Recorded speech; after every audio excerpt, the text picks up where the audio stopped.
anyone's still around by that point. Sweet. All right. Well, last time, um, what happened? Quick recap. The party split. Uh, Ghost reassured Hera uh, of her ways and the path that they are on, which is quite good coming from Ghost. Puck, Jalug, and Molokov suss out Kalima Hall, have a few interactions with some students. Ghost and Hera let into what sacrifice can give, and the three now student friends find a fray out the front of Kalima Hall with the Auric Guard. Puck ups and leaves to go and try and find Hera and the help of her dean in this injustice that is happening on campus, while Jalug and Molokov arm up against the Auric. Shapiro appears and seems to disarm the commanding officer with a almost purple rod of sorts. Now I've added Shapiro onto the map here, so you get another look, Jalug, as this kind of pompous. He's huge. He roams and like knocks over columns. Boom, boom, boom. Force damage to everyone. A bit of a pompous, bit round around the edges. Elf comes in and he's a bit out of breath and he's kind of wearing like a cravat and an overcoat kind of thing, and sweat is building up on his forehead, and comes over and he puts this purple rod on the back of the commanding Auric, the one that was causing grief with Molokov and seemed a bit tougher than the other ones. And as he does, it just goes limp and down to the ground. At the same time, Molokov, you see the other two. Actually, Jalud, you probably notice it first as you're kind of holding them up by the scruff of their necks. They don't go limp, but they kind of just stop fighting back. And Shapiro looks up at you, Molokov, and I'd like you to give me an insight check to start with.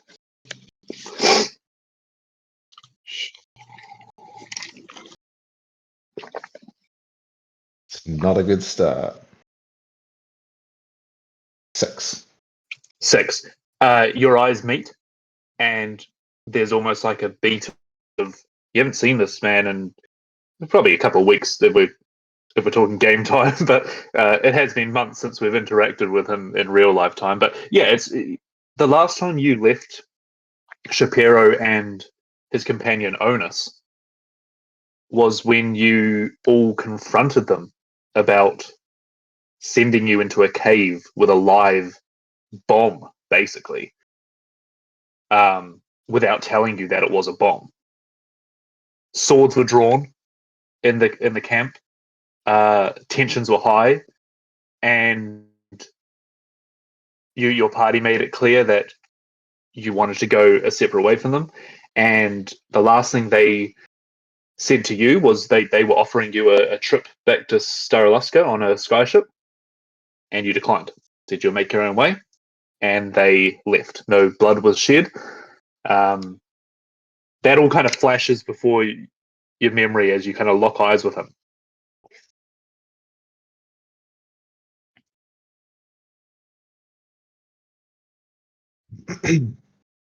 I wish I could say I was surprised to see you here. Well, there's no time for introductions and acquaintances. We need to get this cleaned up now.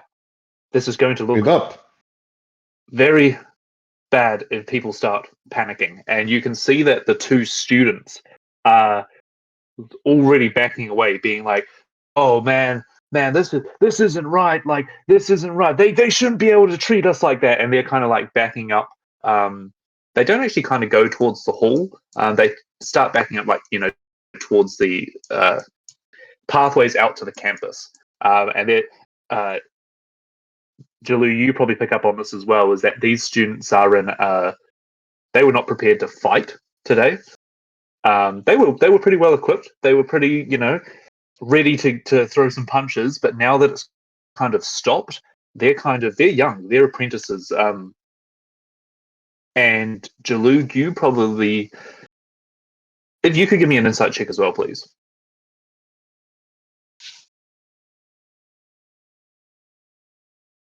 Exhaustion sucks.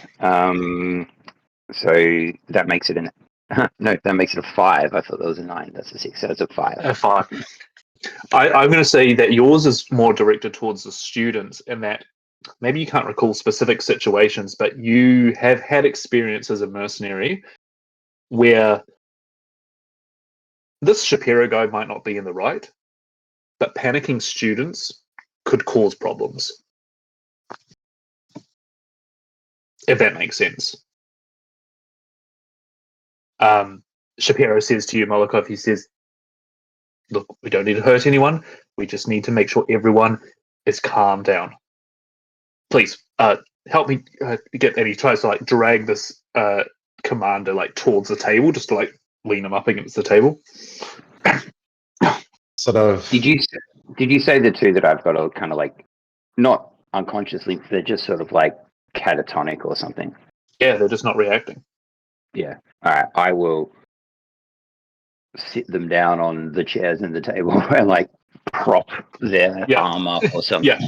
Yeah, they're not limp. They just sit cool. down and then they almost like just stare out into space. Cool. And I'll wave awkwardly to the students. Oh man, you were so tough, man. You're gonna save us when there's an uprising. Oh man, like we were glad to have you on our side. Oh, you wait till they hear about this, and they're still backing up. I think you need a drink. Oh, a drink. Oh man, I could use 10. Man, did you see how then they start comparing stories? Like, did you see how I ran past him and I knocked him on the ground? Oh man, like we could take on all of them. They can't stop us. I'll walk over and fish out like some coins. I don't know what, like I guess silver's going to be enough to get drinks. Yeah, I'll give him a gold. I'll give him a gold crown each and say, yeah. Why don't you might catch up with you guys down at the Fire Jolt Cafe. Yeah, go grab a drink. It helps to take the edge off after this kind of a thing. Give me a persuasion check. Ooh. Yeah. This I need to have a rest. I think I think it's pretty obvious. Well, +4, so that makes it a 10. Oh, 10 is perfectly down the middle. You see them kind of like they're ready to like rebuttal and come back at you with something, but once the gold is in their hands, they kind of go. Yeah, you see a sigh, the shoulders drop, and I think a drink is much needed. It kind of clears up a little bit of a bruise or something on his shoulder from where the other one punched him, and yeah, come on, Joss, let's go. And they head off in the direction you assume is to the Fire Jolt Cafe. Yeah, one of those guys lost over half his hit points. He's looking yes. pretty rough.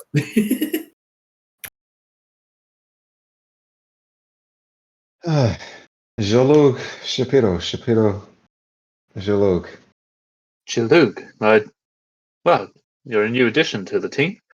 Although, and he kind of looks at the direction that puck ran off. It seems you're missing some of the others. Shapiro is nice to make your acquaintance. And you shake his hand. The first thing you notice is that Shapiro matches your strength in your grip. I'm not sure whether Jalug would have tried to put a bit more of a forceful grip on or not, but even subconsciously, it's a solid grip. He has. Please, I raise one eyebrow and shake, and then yeah. Well, you look like you certainly can carry your weight about.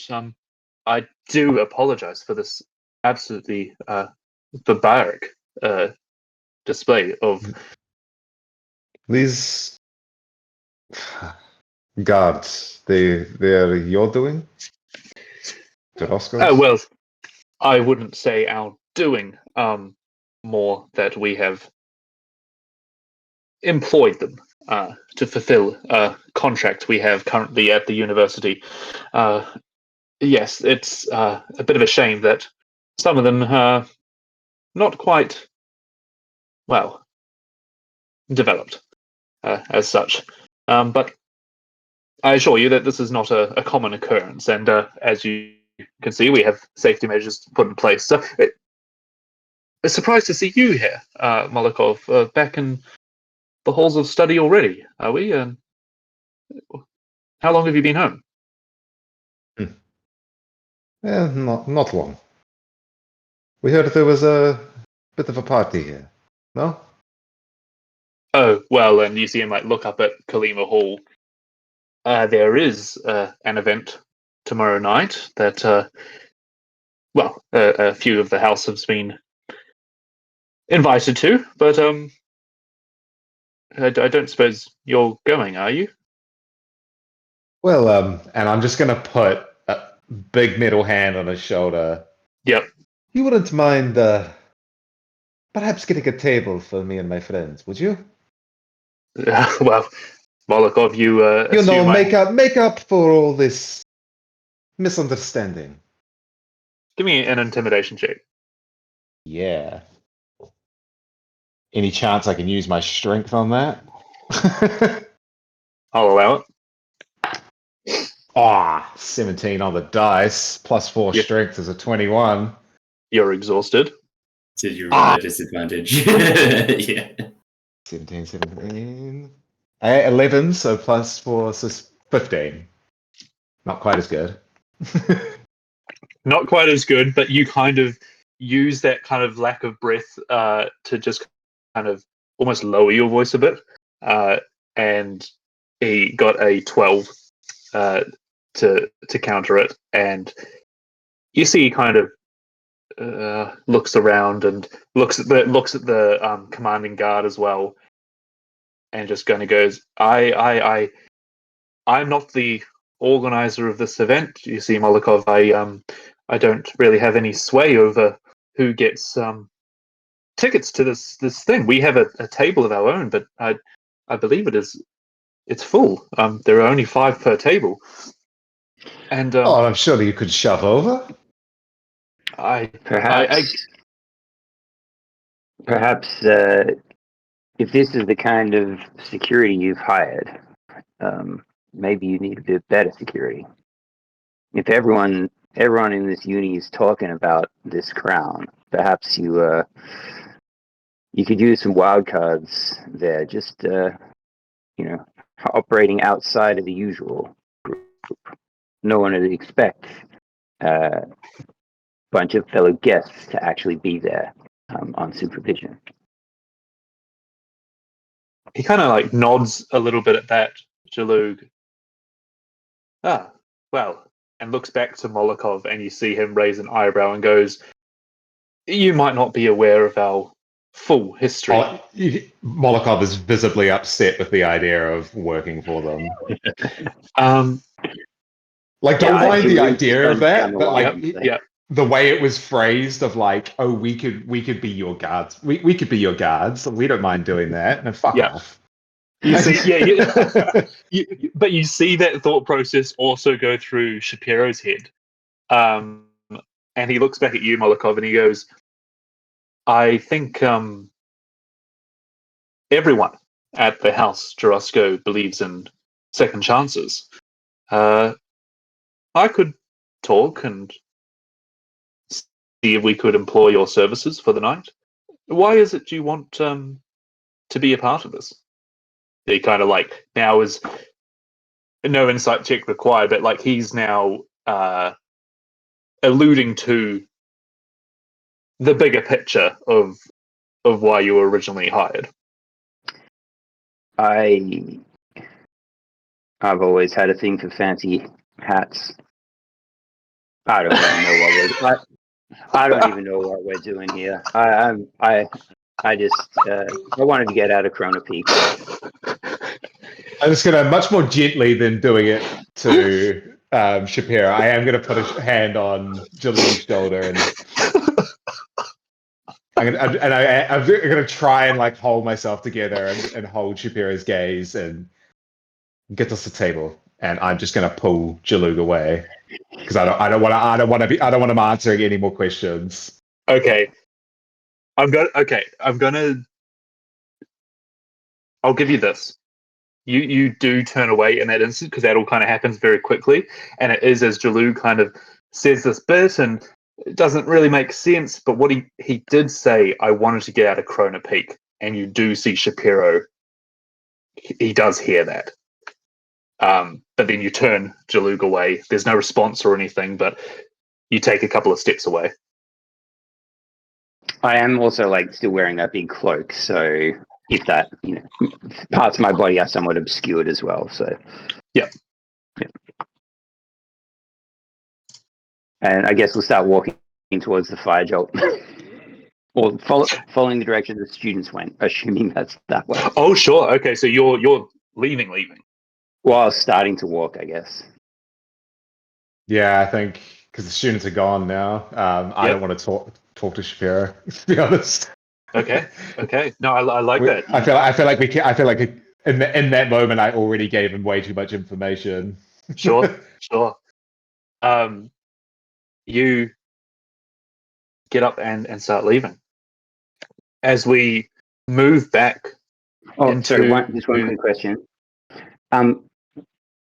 When I was like holding the two guys and then putting them down and stuff, did I notice, like, because I think Jed had mentioned like that sort of somewhat kind of warforged. Did I notice that? Like, because obviously they're wearing masks and stuff. Like, did they feel metallic or whatever? Or they were wearing armor, and you were holding on to their armor, and they were masked.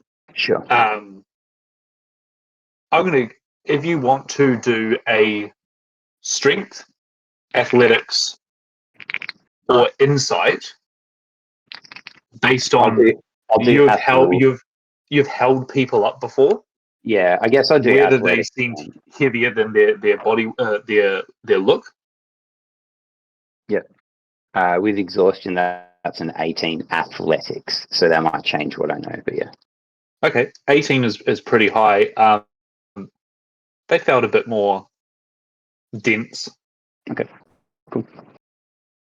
Than a normal human of that size, if you're holding them up. Yeah. But I also might just be really tired, and so yeah.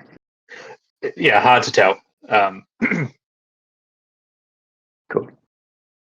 In the darkness of what almost seems like a swampy grotto, moss growing on the walls, bugs crawling around.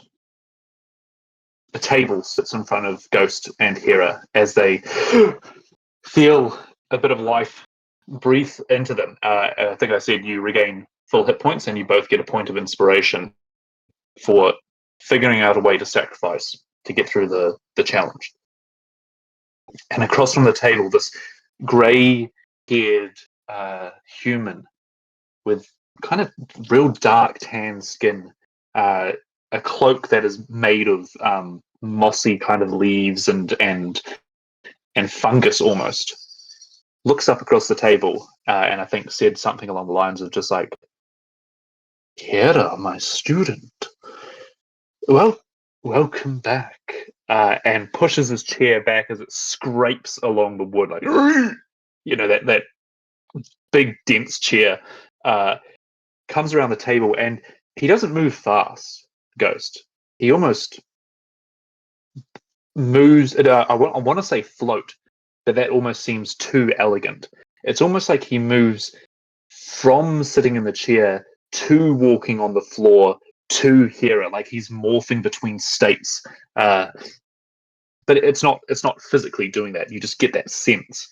And he embraces Hera in this hug of like an old drama teacher that hasn't seen their student in so long, and it's just flowy but strong at the same time, as wraps Hera in the cloak and gives a pat on the back. Hera, how do you respond?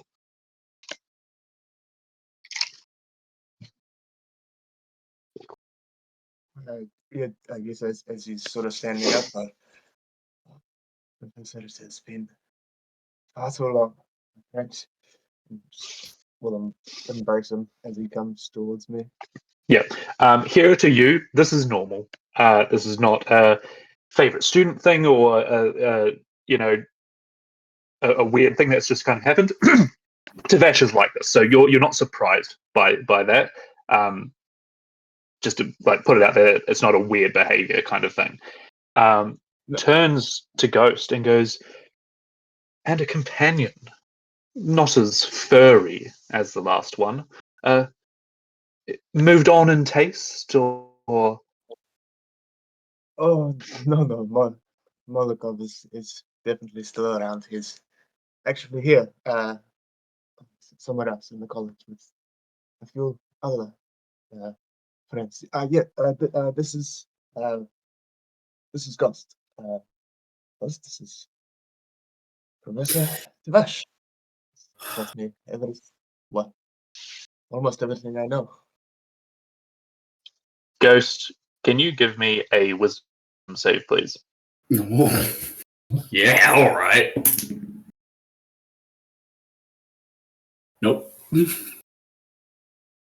You see Tavesh kind of turn his head to you, and you almost feel the room focusing in on you.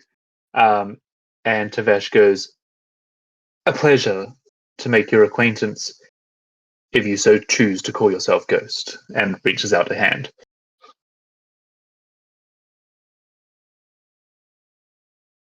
Lift my little hand up towards him.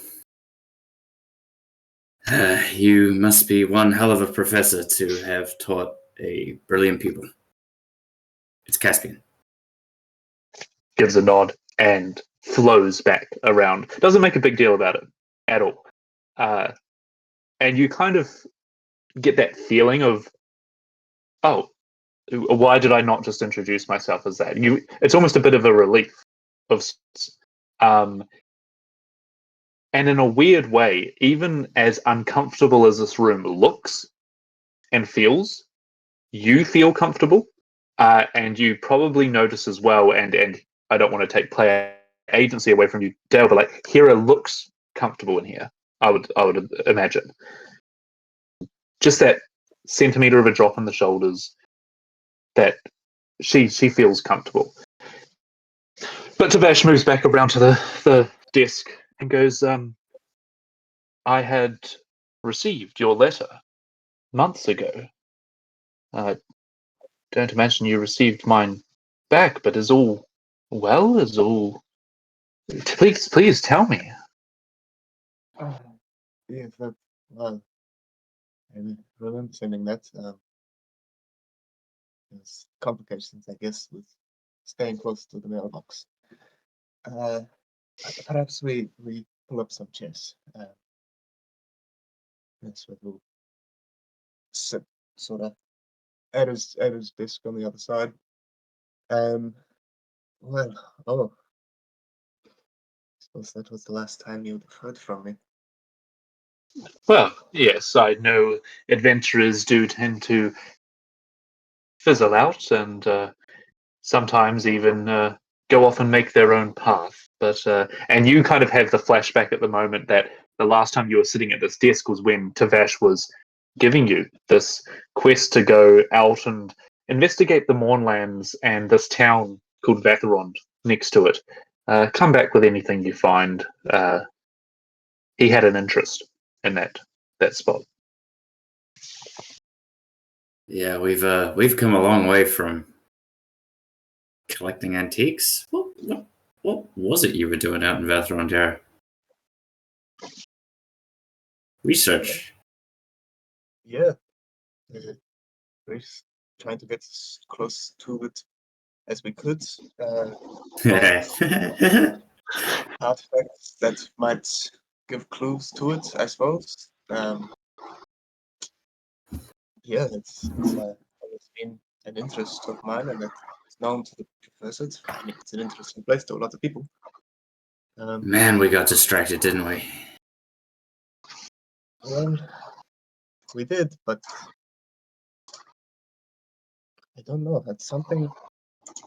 Something tells me it all still falls into the moonlight in the end. And what did you find? Privy, do tell. Well, I suppose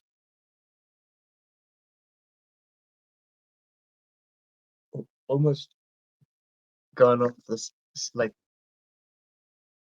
you said before, with the comfortness thing.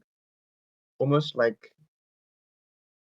before we got there, I was probably nervous a little bit, not sure what to or not to say, and like maybe that little talk with Ghost about you need to tell him whatever you want to tell him.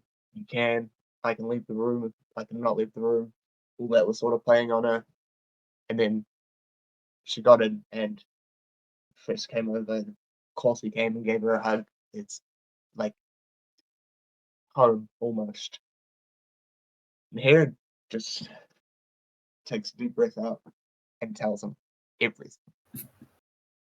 Goes and sits like on a tree stump or something, like just off to the side of the desk and just sits there. Just listen. Okay. And almost in Okay. that sort of rambly sense that Herod does, will sort of start off relatively vague and then mention something and go, yes, of course, and jump back a week and go, and because we found this in here and then we had this discussion. So this is what happened. And don't forget about the. yeah. So And have Ghost chipping in every now and then, like, and this happened. so I like.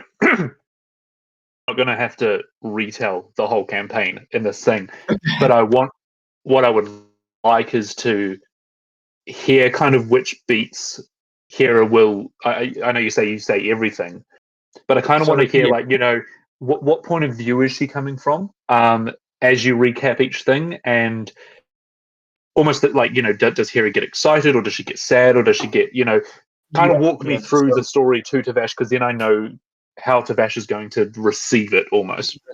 Okay. For me as well, let me know let us know if there's anything that you say that is news to Ghost. Yeah. That's more what I wanted to do is you say everything, Dale.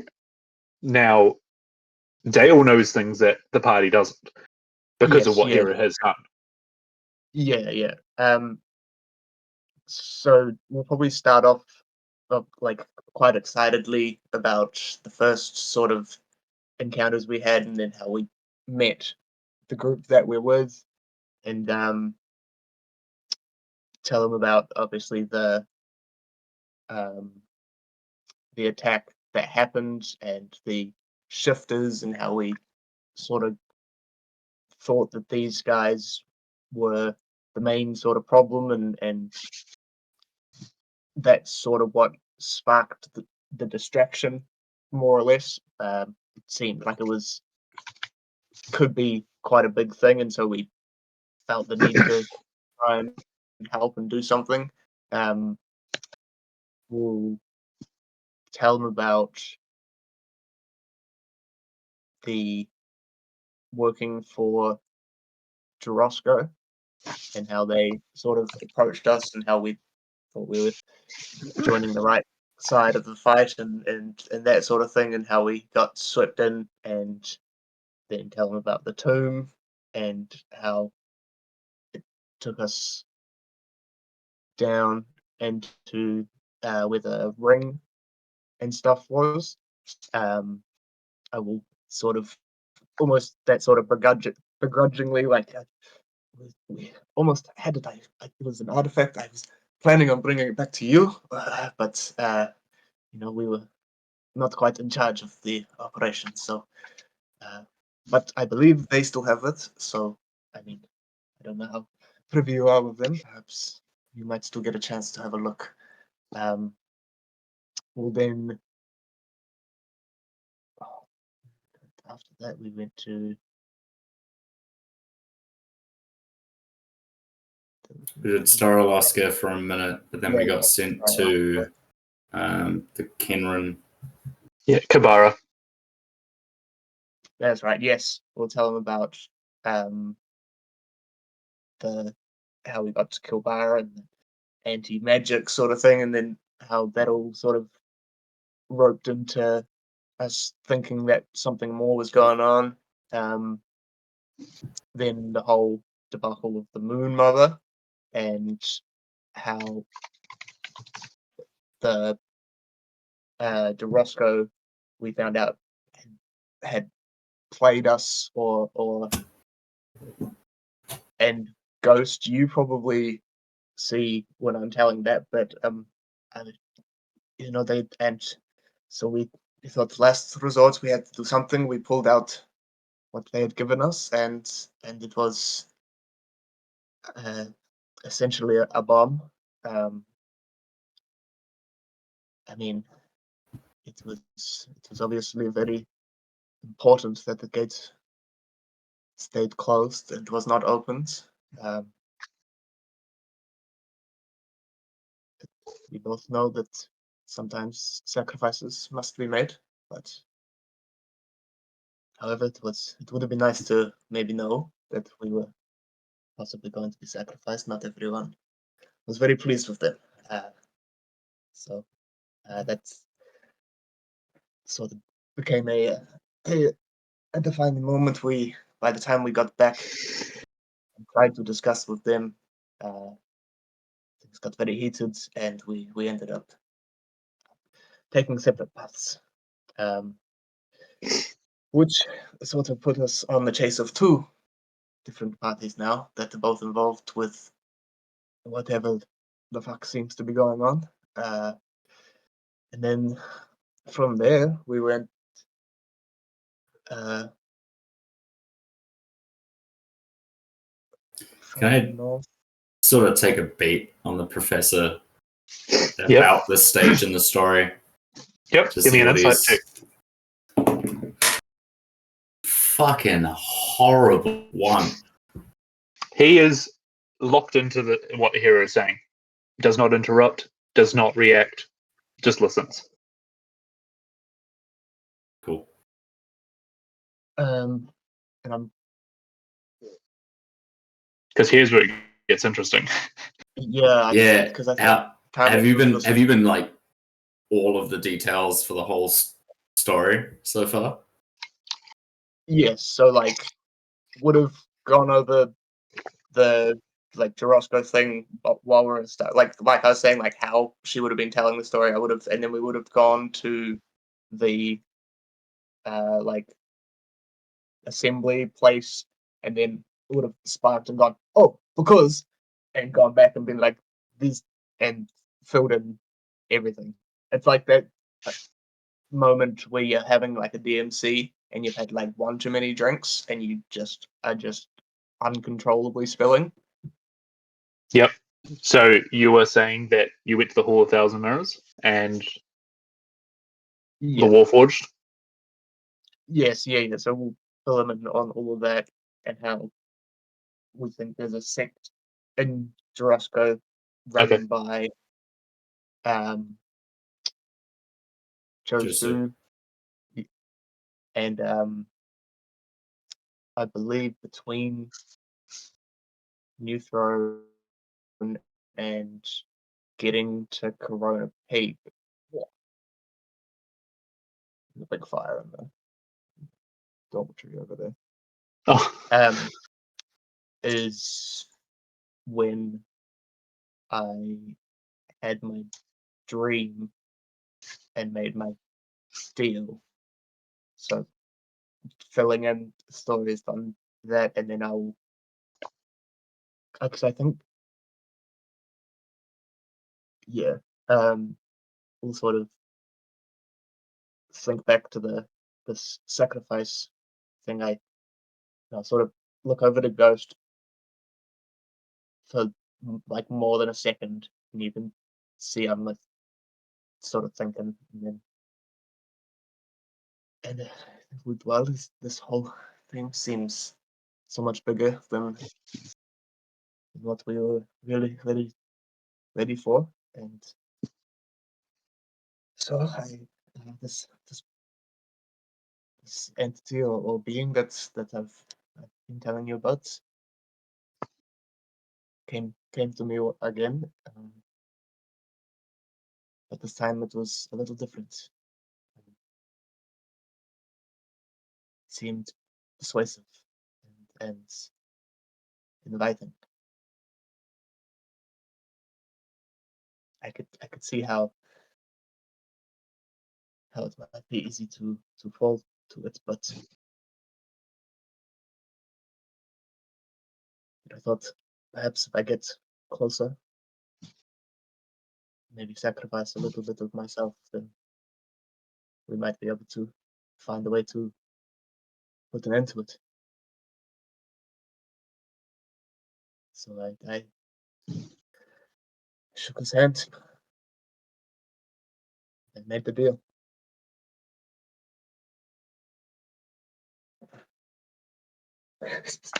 Yeah, Ghost, you hear this, and here you see Tavesh give a nod as if to say continue, and has not berated you for doing it. Has like, I think even if you're saying this, you're expecting a big, well, if anything, you're expecting Molokov's reaction to this, and you get Tavash's reaction, which is sacrifice for gain. Just fully gets it. Hasn't commented on it yet, but yeah, you're not met with a barrier. You're almost met with a doorway of, you've said this now, and no one's said what a stupid decision, or how could you? Did you not think about the rest of the party, or like those all those things that were probably flying around in your head. Ghost is behind you, I would say, like off to the side, so you don't see Ghost's reaction. Ghost, what's going through your head? Well, I mean, if Hera does glance over, Ghost has gone from chipping in on the conversation to just being quiet. And if you look over again, you see he's looking at you with a bit of a squint, but it's not anger or mistrust, it's concern. And he's just listening. And just letting you continue to tell a story that he hasn't heard yet and is news to him, but he also wants to know where it's going.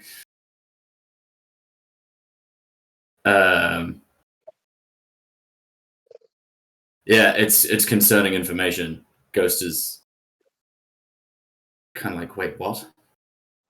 This has been going on and you told nobody is kind of what's going through his head at the moment. Sure. I mean, I suppose probably a little bit, and it's almost like, I guess, a weight off the shoulder, but in a weird sense, the continuation of the story up to Corona Peak and what was happening with the sort of conversion therapy thing that they've been working on. It's more like anxious and like I'm worried now. Like, it was exciting at the start because I was getting to retell the story and all the cool things that we've done and Yep. the things that we found and the help that we had. But now it's getting to the and I suppose we'll get to that. Like, it's sort of like an urgency, and that's why we're here. Is this, we think, is the last piece of the puzzle. We don't know if the shifters are going to make a move for the crown. We don't know if the crown being found by the dean is part of Jarosco, the guys that have been hired, and there's okay. Once she realizes, oh, where I'm at here in the story now, where we are, there's the sense of urgency and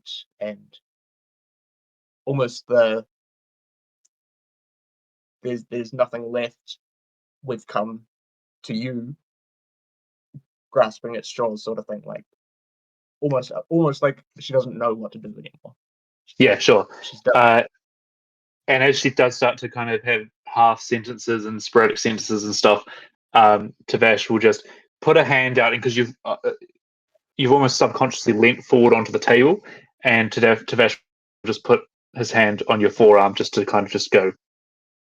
You don't have to continue, and you take that breath. But it feels so good to tell someone about everything.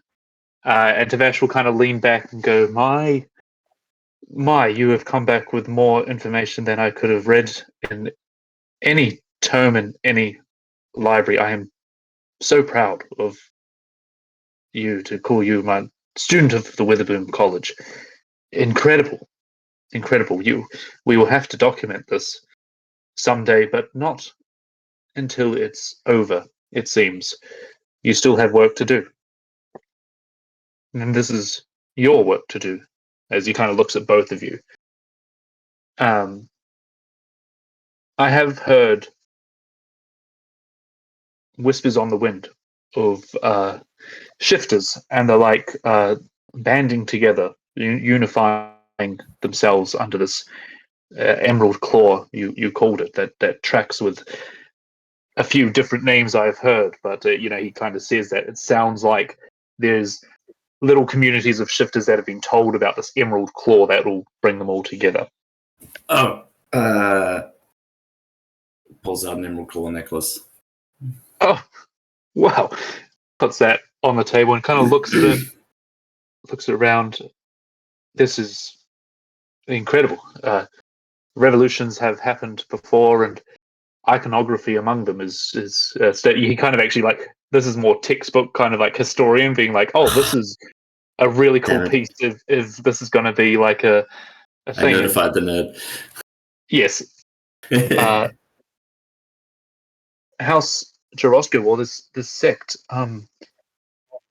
Joe Su, I believe he has been in and around the college of late. It almost ties in with what you were saying about the crown and why you want to see it. Dean Tullis of the College of Lawhold is putting on the crown display tomorrow. It's an artifact she uncovered on a dig not too long ago.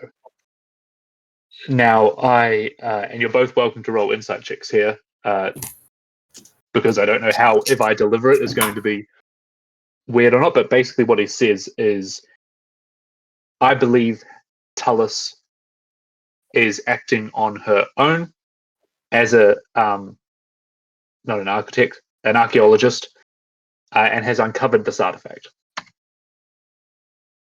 and wants to put it on display.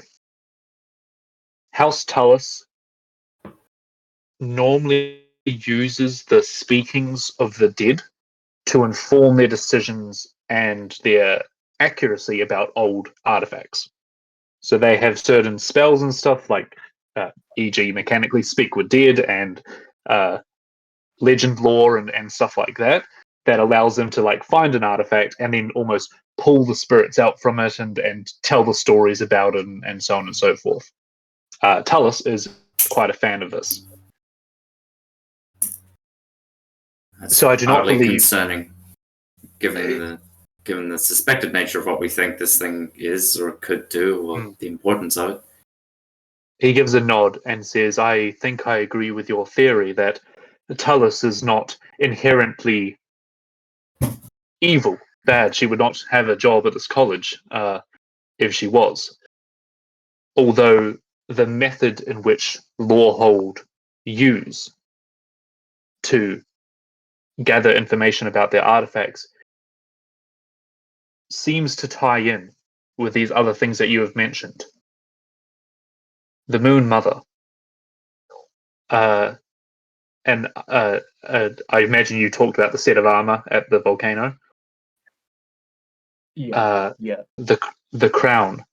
From what I've heard, the crown allows contact with another plane.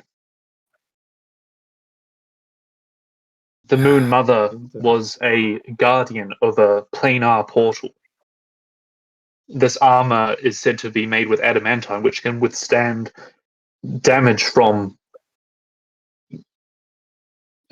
basically anything.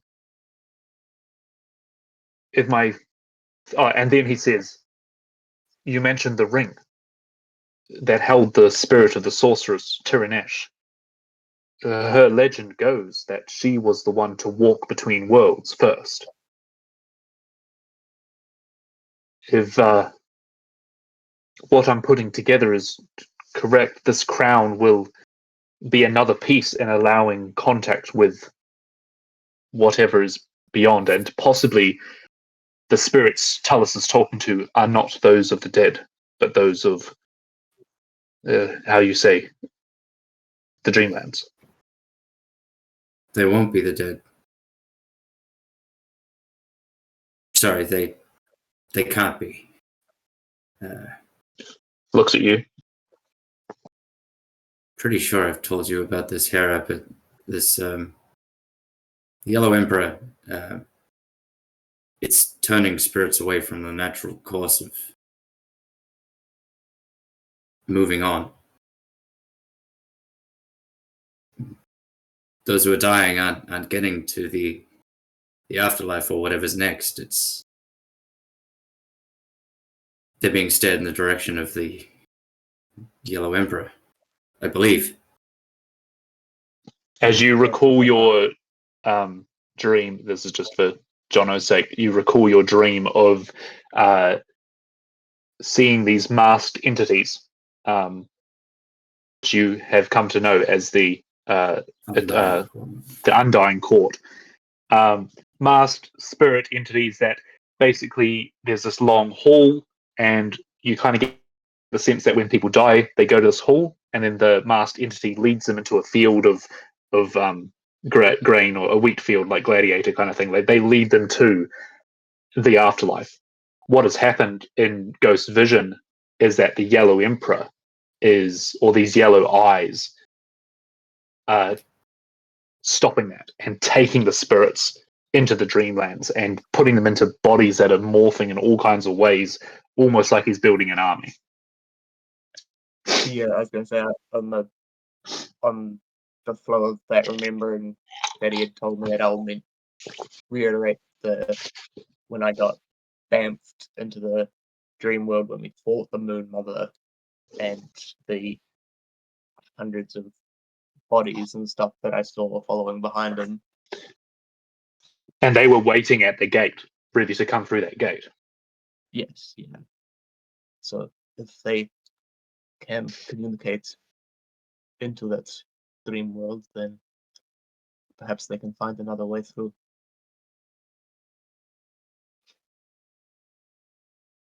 So Man, our story's fucked.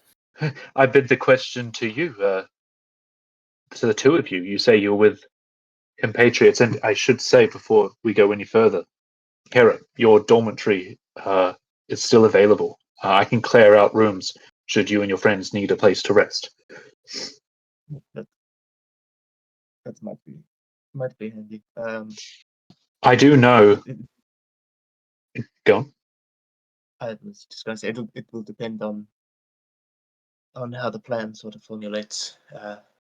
We have a few different tasks, obviously, at hand at the moment. So. Of course. I do know the crown is on display tomorrow at the Gala dinner as a preview to those in the know. I have 2 tickets to the Gala dinner, should you and Ghost want to use them. But I bid you think on the question of sometimes using objects of such power can lead down darker paths.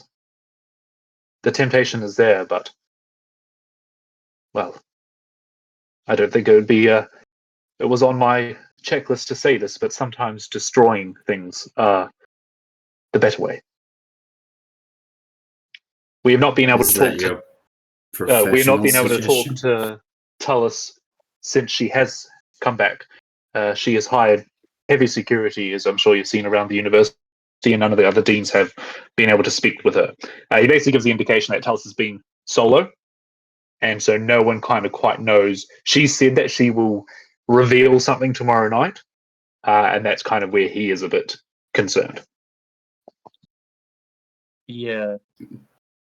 With our knowledge, we're concerned too. I mean, that's the only reason we'd want to be there. We don't want to see anything happen to good people. As We're more worried. our story goes, and Sorry. as our story goes, and what we've shared, and with your knowledge as well, it seems like every step of the way we've managed to hinder the Emerald Claw. And whoever this Yellow Emperor is, they're on the back foot. This seems like it's the last piece that we know of. So we're definitely concerned that something's going to happen. We also don't know what to do about it, really.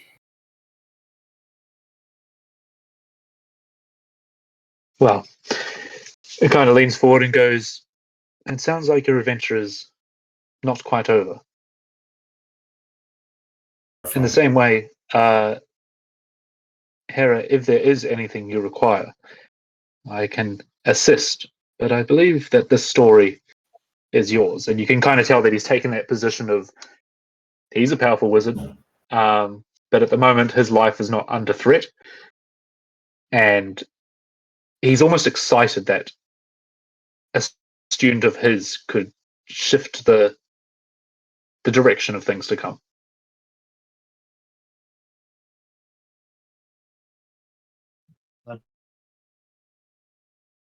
Now that I suppose back here, I know I can call on you if I need you. Okay. Sort of look over the ghost again. A bit less. Like obviously during the talk, there was a couple of looks where I was like, yeah, okay, I'm going to say this, but it's more of a look to Ghost, like I was looking at Professor Tavesh, like that sort of fondness. I'm in good company, and believe it or not, you taught me well, so I think we'll be okay.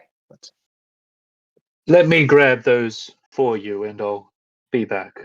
And he kind of stands up and exits out one of the back doors, leaving you and Ghost alone for a bit. If you want to discuss anything or whatever, what the next moves are. Before you can look away from the door that you've just watched Tavash go through, Ghost like pretty much barrel roll hugs you against the side of the chair. He just says, "You fucking idiot." Ghost, give me a perception check.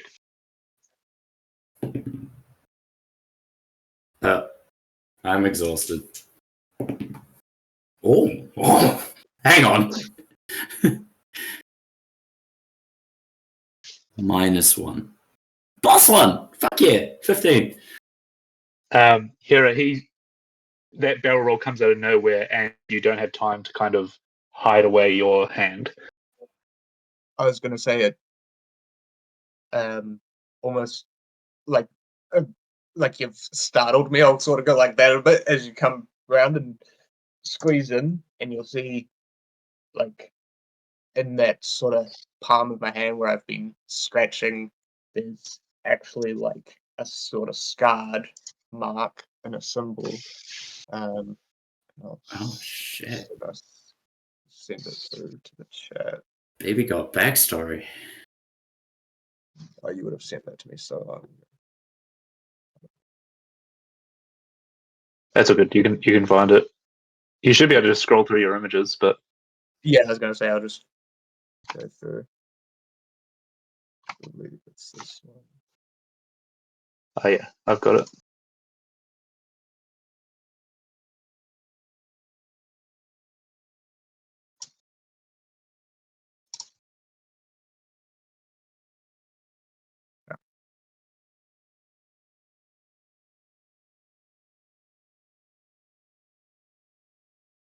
And it sort of is like that yellowish sort of almost like an infected looking color, but it's like imprinted on my hand, and there's fur's fallen off around where that is. And I'll just sort of almost have you say like you're an idiot. We'll glance at it and almost see us both notice it and just sort of pull you in. I didn't know what else to do. Well, you shouldn't have been fucking doing it alone, that's for sure. I know. You really meant that? Sacrificing a bit of yourself to try and stop it? Well, in my head, once we stopped him, I think that maybe all this would stop to me. So it's just a matter of time, I guess. Yeah, I mean, the logic's pretty sound. I just started my own countdown, I guess.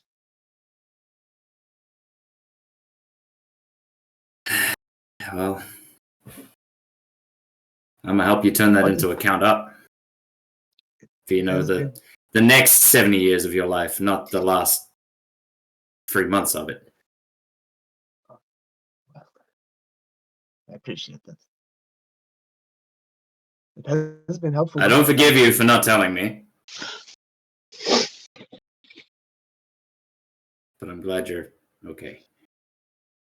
As you say that, Tavesh comes back in and slides across the desk two kind of like ticket stubs, but they're done in very fancy outing, and they almost kind of like have a glow about them. And they say on it, the Magister's Ball at Kalima Hall gives the date for tomorrow. Slides 2 tickets across to you.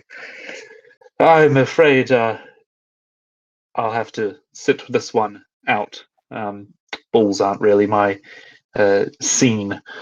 I'd rather do a bit more research in here. But enjoy yourselves and try not to, well, destroy the whole university. I do need a job. Well, no promises. Gives a bit of I'll it. still be standing. Gives a bit of a grin. Slides him across to you, Hera. Like I said, you're welcome to rest and recuperate here. You're more than welcome to the Witherbloom food halls. You know all the drill, Hera. Of course. It's not necessarily my place to ask, but I'm wondering, Professor, if you could take a look at something for me. Of course. Looks at you sideways.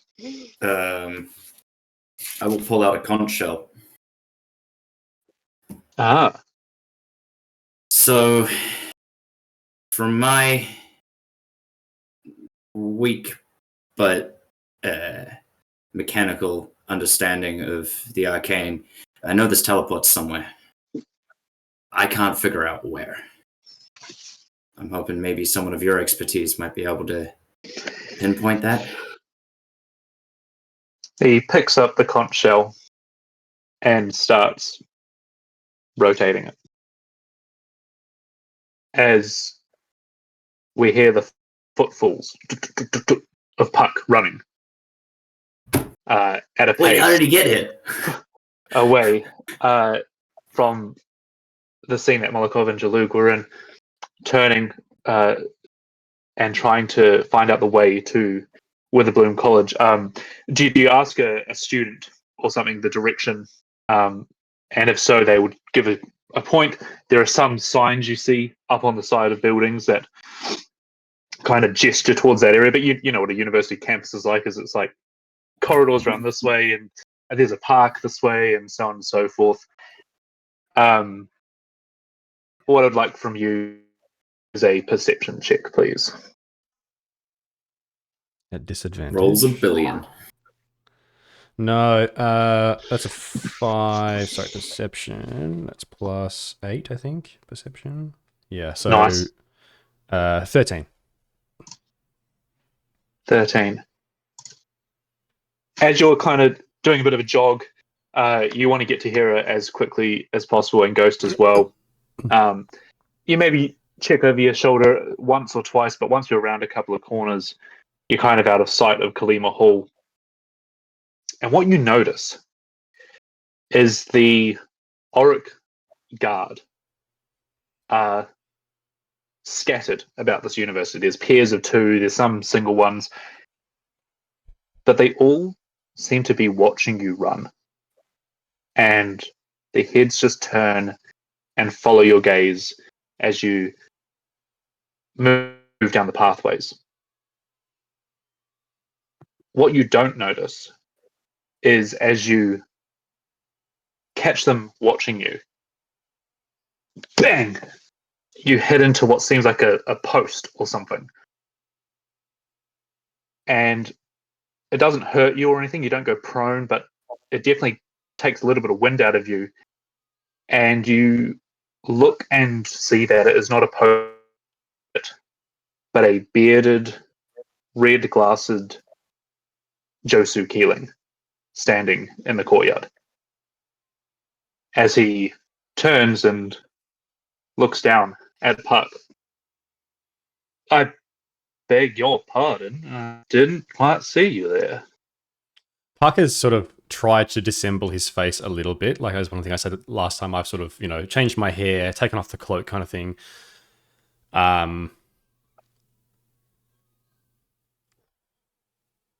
He definitely is taken aback for a moment, but quickly averts his gaze.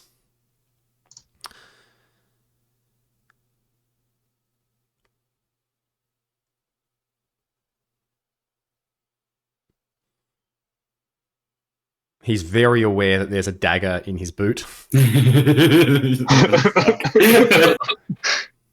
Yep. I think it's taking a lot of his self-control not to do something about that. But I think he'll just sort of shake his head again, like not really looking at him, just sort of like rubbing his head, kind of like, oh, that hurt, but like to cover his face a little bit. Watch where you're going. And then he's going to try and scoot off past him. Okay. Give me a I wanted to say persuasion, but is something, or even, I guess, stealth? Performance, maybe? Yeah, performance. Yeah, I'll go with that. And that's going to be a contended roll against him. Yeah, and I'm at disadvantage. That's only an 8. You take about 2 steps, and then you hear him say, Paxton? What in the world are you doing here? Puck didn't stop. You just keep walking? Oh, I'm not I'm running. I've got to get Hera. Oh, right. Yeah, he's probably just swearing under his breath. But I think as far as he's concerned, he just has to go get the rest of the party. He can't take on this whole group on his own. So he's going to just be legging it. You leg it, and just on the wind you hear, all right, suit yourself, as it kind of round another corner. And your heart is now kind of beating as far, and you almost feel your hand wanting to grab that dagger and turn it around. Like, I don't know what's going on internally with Puck, but that was just him by himself. There were guards spread around, but you carry on, you keep running, and eventually you do get to the Witherbloom college entrance, and you kind of almost double take, because this is not a nice entrance to a dormitory, especially someone that's come from a background in hospitality. The bricks are moldy, there's insects living in them, but whatever, you don't have time to think about this. You push yourself through that door, and I guess you would also come up against the challenge of this sacrifice, whether until you bloom. But do you speak Giant? No, but I think that once I got to the college, like I got to the dorm, I'm blowing my horn of silent alarm at Hera. Awesome. I'm still trying to go in. Like, I'll probably still end up in this challenge, but I'm like, I need you. Like, you've got to come, kind of thing. So And no, I don't speak Giant.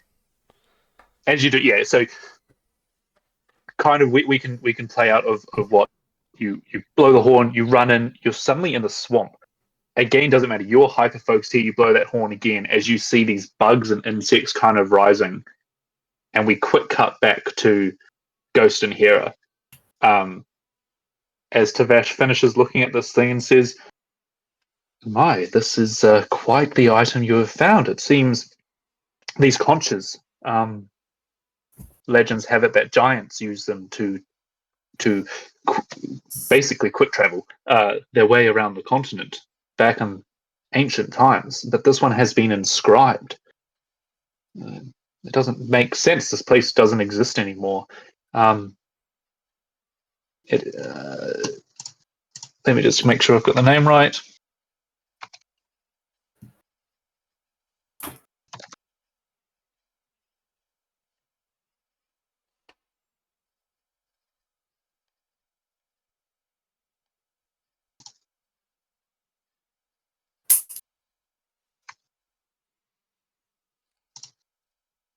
Get out of here, ads. What's giving you ads? It is. Damn it. Sorry, this should have been prepared. I didn't realize you were. I was also have just dropped this on you out of nowhere.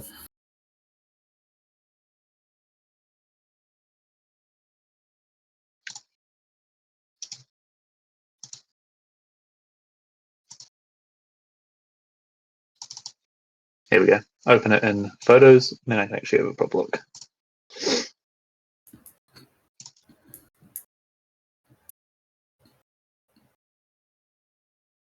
Yes. He says this is from, it leads you to the glass plateau and the house of making.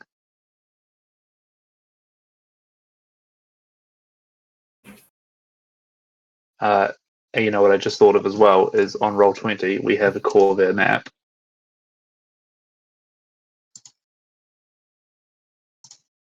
That would have been handy to have up when I was telling the story. Oh shit. Okay. Yeah. Yeah. I had a feeling it was going to be there. Well, so not Yep. there specifically, in that region.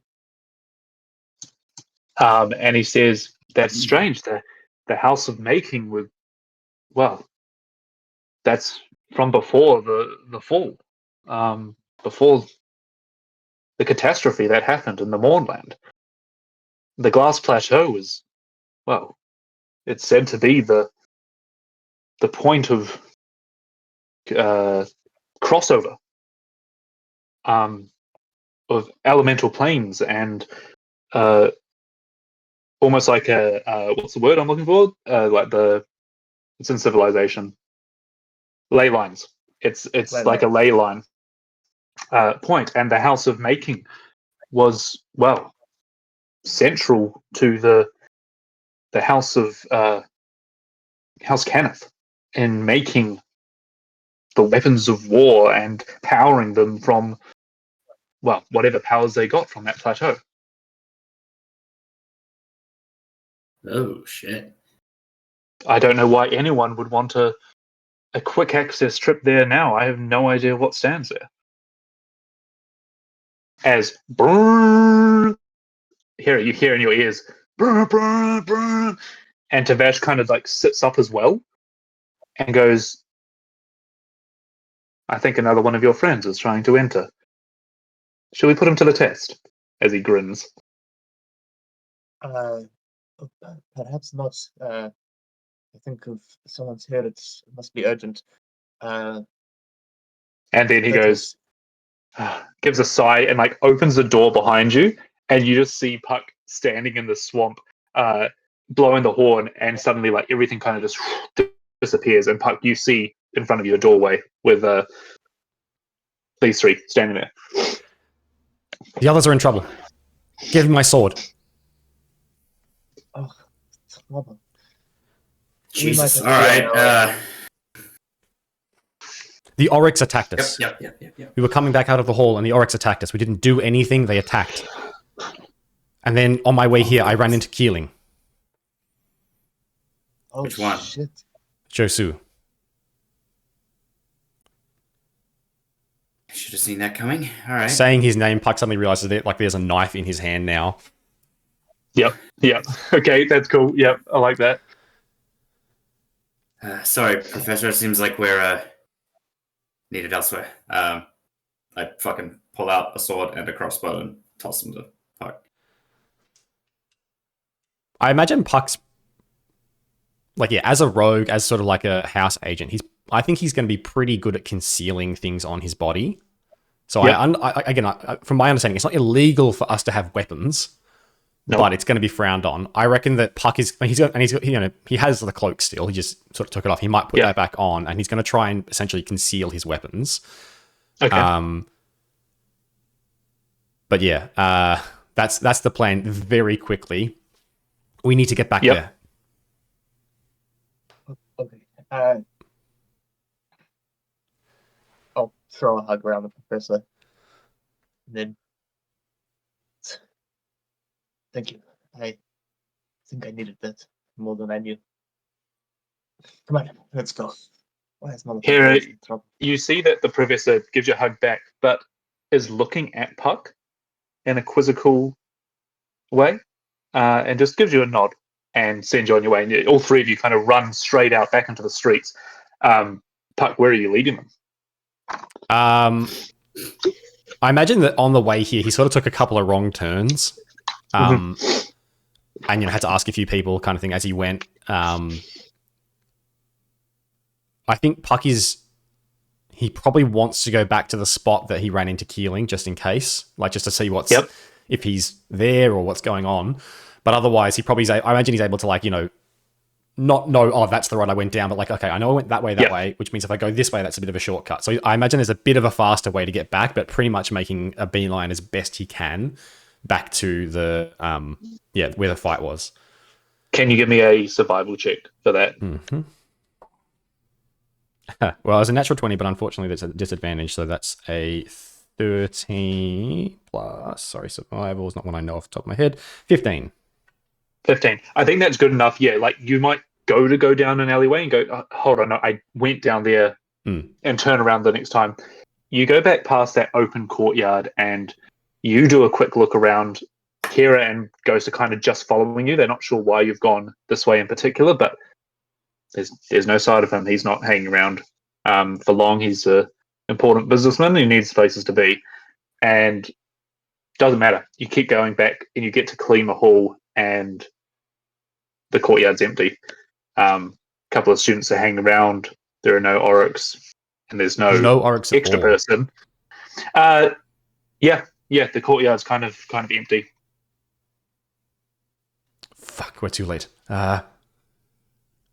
Shit.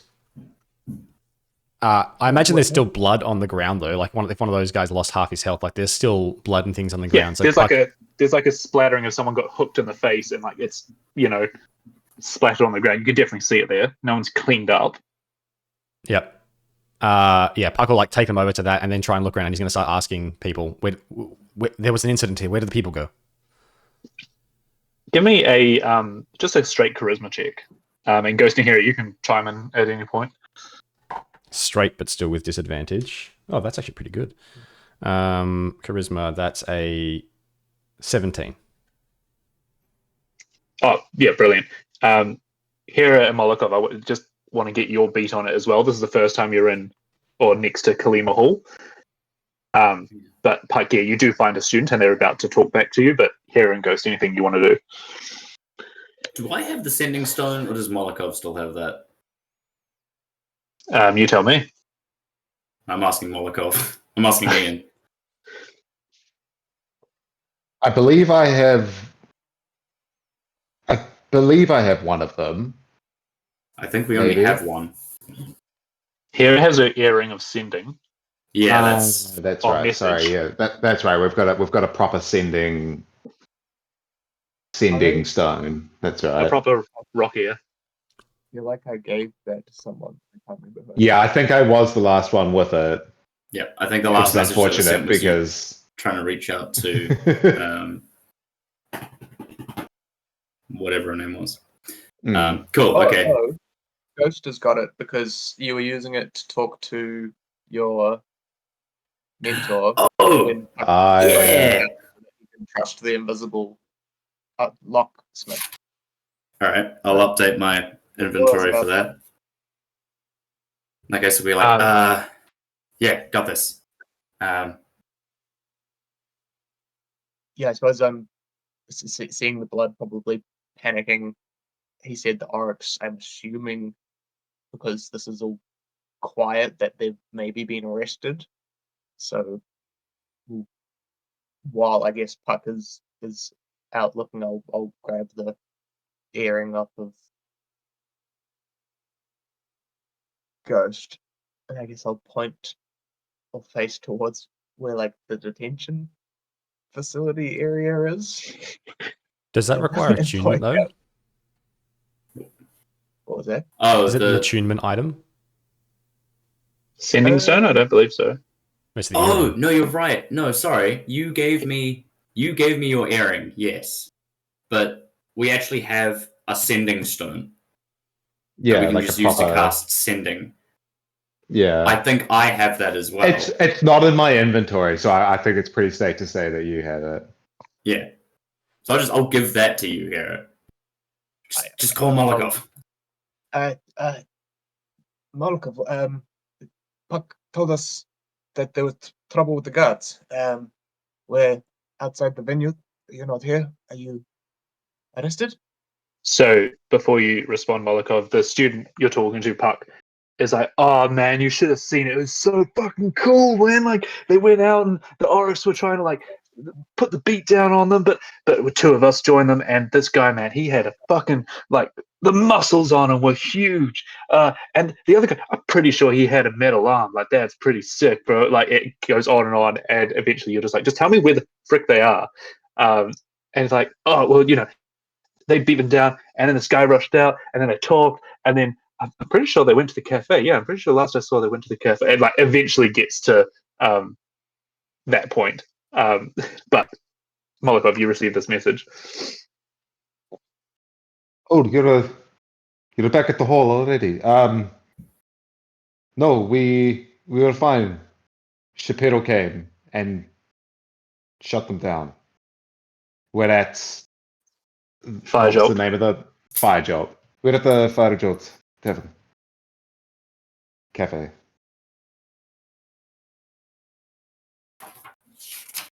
It's like one of those things that it's called a cafe, and all the students do there is drink alcohol. Yeah. Oh, thank God. Okay, oh well. They seem to be okay. I'll sort of wait for Puck to like reapproach the group. And don't know when you got away, but from what Markov said, Shapiro is also here. Shit. And he helped to subdue the Oryx. I'm not sure. We only need to get more details out of Molokov. They're at the cafe. I have so many questions. Can we go get some answers? Yeah, I think we need to share some stuff together. Okay. Fucking lead the way. You're the only one who knows how to get around this place.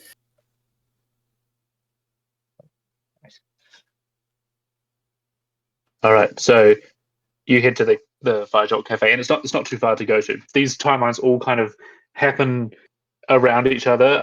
Molokov and Jalou, you sit down in this place, which it's a student bar. Like there's different house colors up. There's posters of different bands playing. There's like a dingy corner and then a bright corner, and then there's one window that should have curtains on it, but it doesn't. And so if you sit in front of that one, you're just going to get absolutely blinded by the sun. And it's just a mismatch of everything. And the noise in here is not ruckus, but it's a constant din. There's people having chats, there's people having discussions, there's people working on their papers, but there's also people. Yeah, Yeah, basically. All of those happening together. It is still in the afternoon, so it hasn't got too bad at the moment, but you can tell it's kind of a very loose place, and there are no Auric guards inside here. You probably pass one coming past into it, but you've kind of just ordered your drinks, and the other three kind of barrel through the door after Molotov, you've just responded to them. Yep. Oh no, just waving at right. them as they.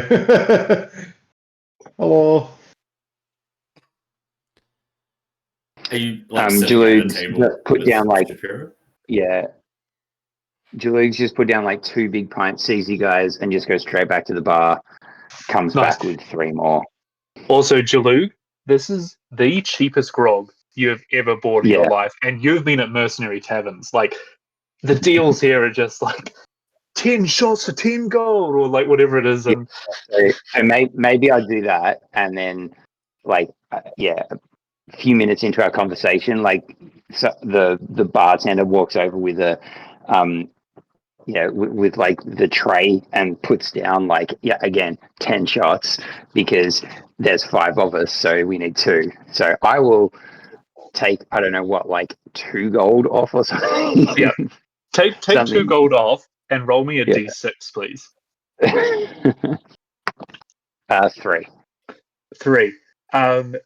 Because you have ordered so many drinks, you get a complimentary fire beetle paste, a scorchingly spicy dip, lined in illusory flames, served with toasted crackers.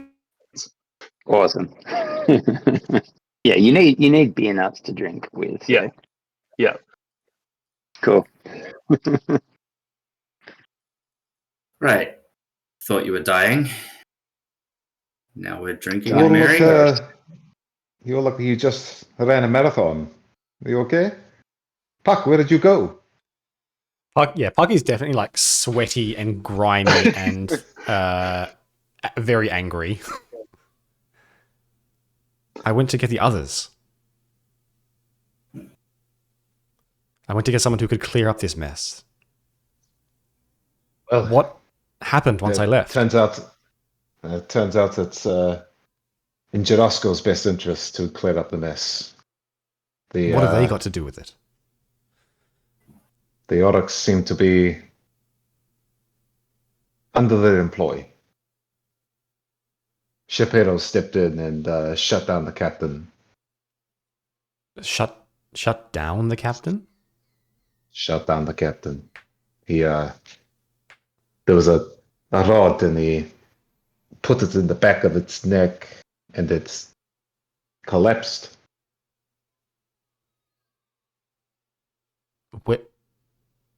Okay. Where is Shapiro? Is he here? He was at the courtyard. He was. Where is he now? Oh, I don't know where they are held up. Well, I ran into Keeling, Josu Keeling, and he recognized me as well. Seems like the whole crew's here. I mean, Not a small event. we weren't trying to hide, were we? I guess we knew they would be here. Wait, did we? We could have guessed. Quick catch up and fill in off what you found in the hole. Hera, Yeah. and what did you guys... What, is your professor able to help? Actually, yes, he was a great help. Obviously, being a bean and such was invited, but he's not the kind of man to socialize as such. So we managed to get 2 tickets or 2 invitations to a table. I don't know who else would be at the table, but 2 of us can definitely be inside, and the rest can perhaps be on the outside, ready and waiting. But yeah, we certainly have a foot in the door, at least. No pun.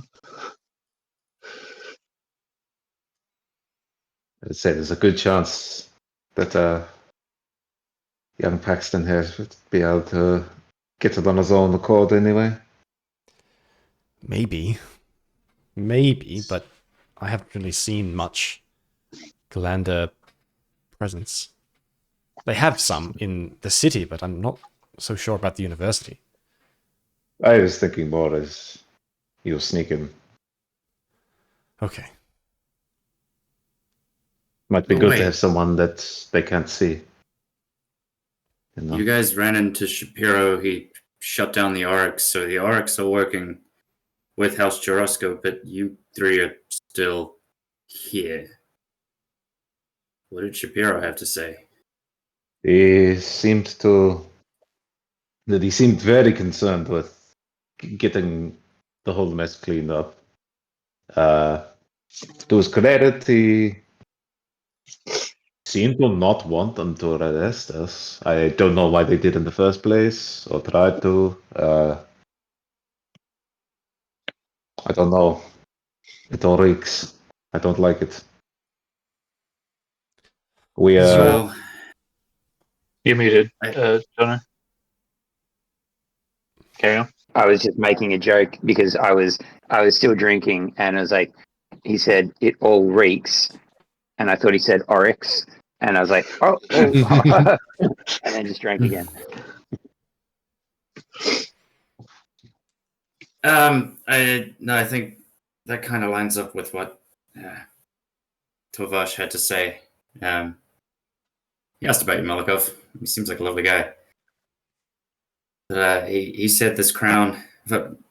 Talus is working on her own. No one's contacted her since she's found the crown, but he reckons it's an artifact that gives you the ability to contact entities on other planes.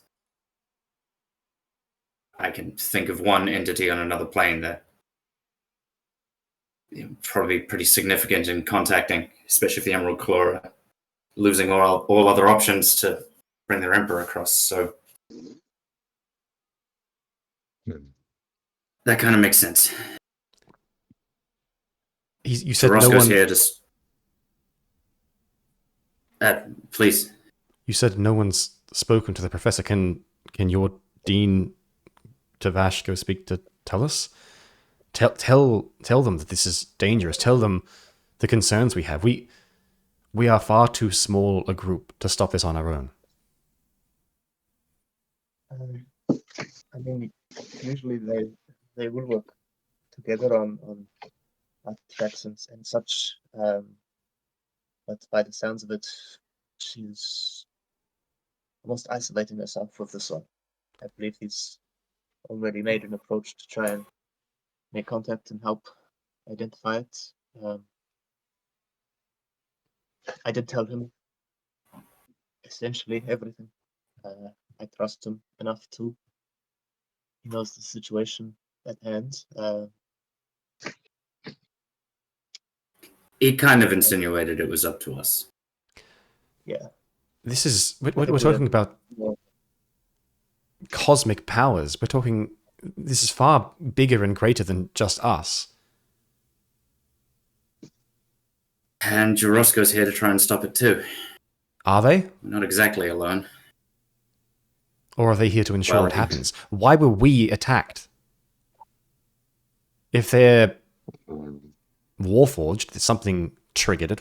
Why did they attack us? How could we trust them again? Especially after they just attacked us. I don't like any of it. I think we are right to be suspicious, and I think we need to watch what. I don't think we have much of a choice other than to watch what happens tomorrow, and someone is coming for it. I guess we just have to. You said Shapiro wanted to shut down the Oryx because they were causing a scene or being, aggressive towards you. I wonder if the shifters have some sort of way to infiltrate the minds or affect them somehow to. I don't know. I'm just There doesn't seem to be a lot of any big shifter movement that we can see, that we know of. And I feel like if they're making a move for the crown, then they have to be around. They have to be doing something to cause disruption. Well, I'm kind of on Puck's side here.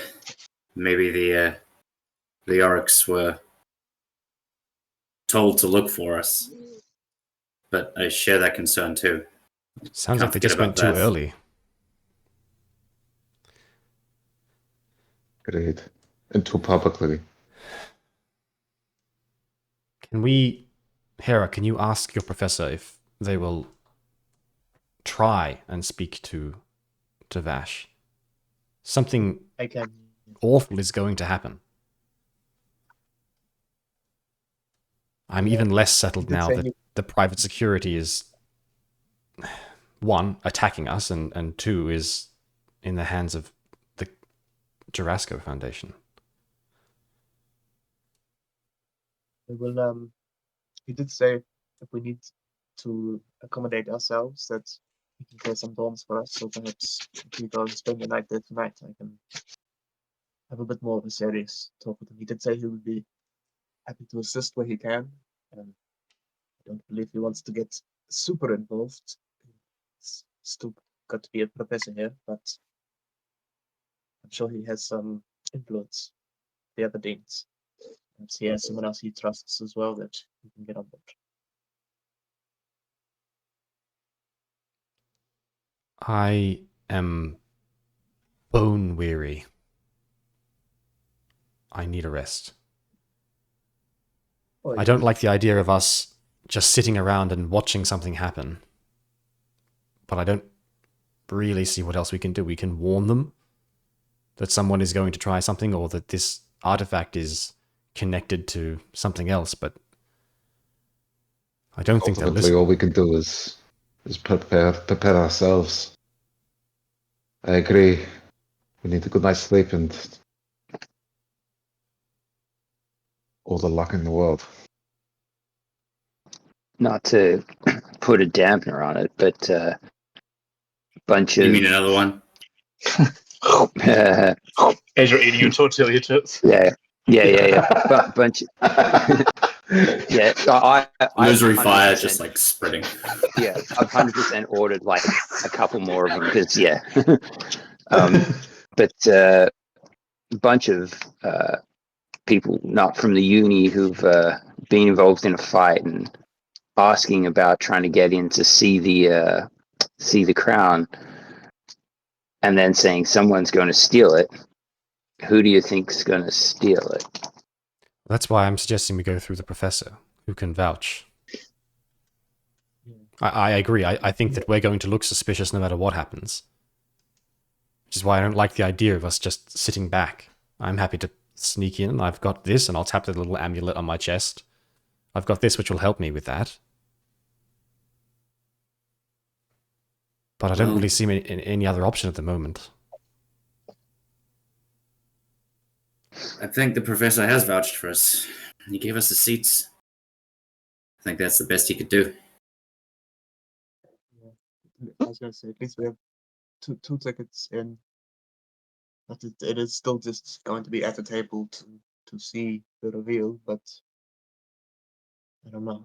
I think us having eyes on this thing is very important. And I think with 2 tickets and,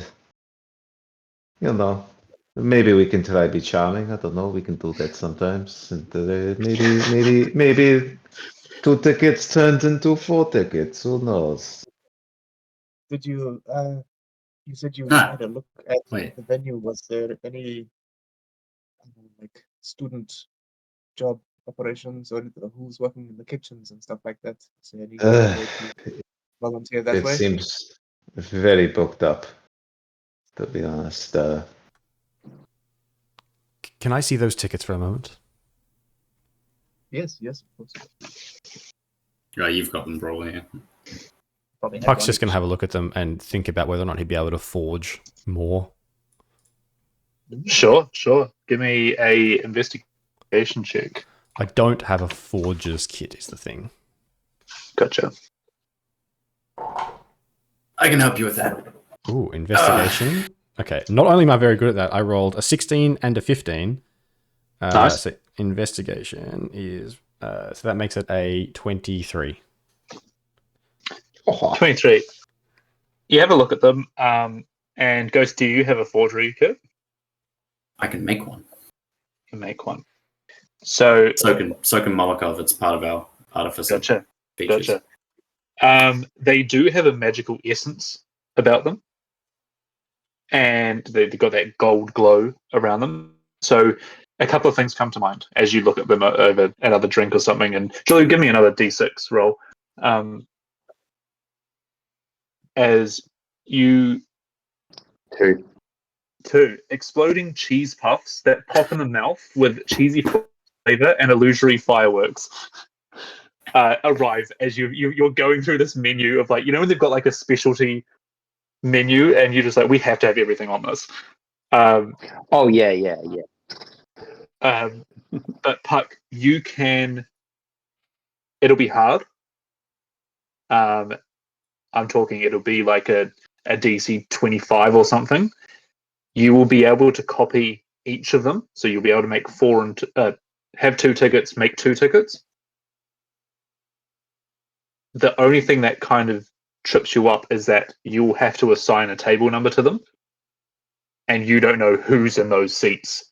Like you kind of scan the list for names. If that makes sense, like you're going to have to assign them a number, but it is possible. With I will say, with the help of a forgery kit. Yeah. And just so I know, CC 25 what? What would normally be the... I wouldn't know off the top of my head. I think it probably dexterity plus proficiency. Like a sleight of hand or dexterity or something like that. I think sleight of hand would be good. It's that or it's deception, but I feel like that's different because that's more of a in the moment selling that's real. Yeah, I'm happy with sleight of hand. Okay. Well, I can try. Let me play devil's advocate here just for a little bit, right? Julie, if you don't mind, I'll just... So... Man, those are good. Worst possible situation.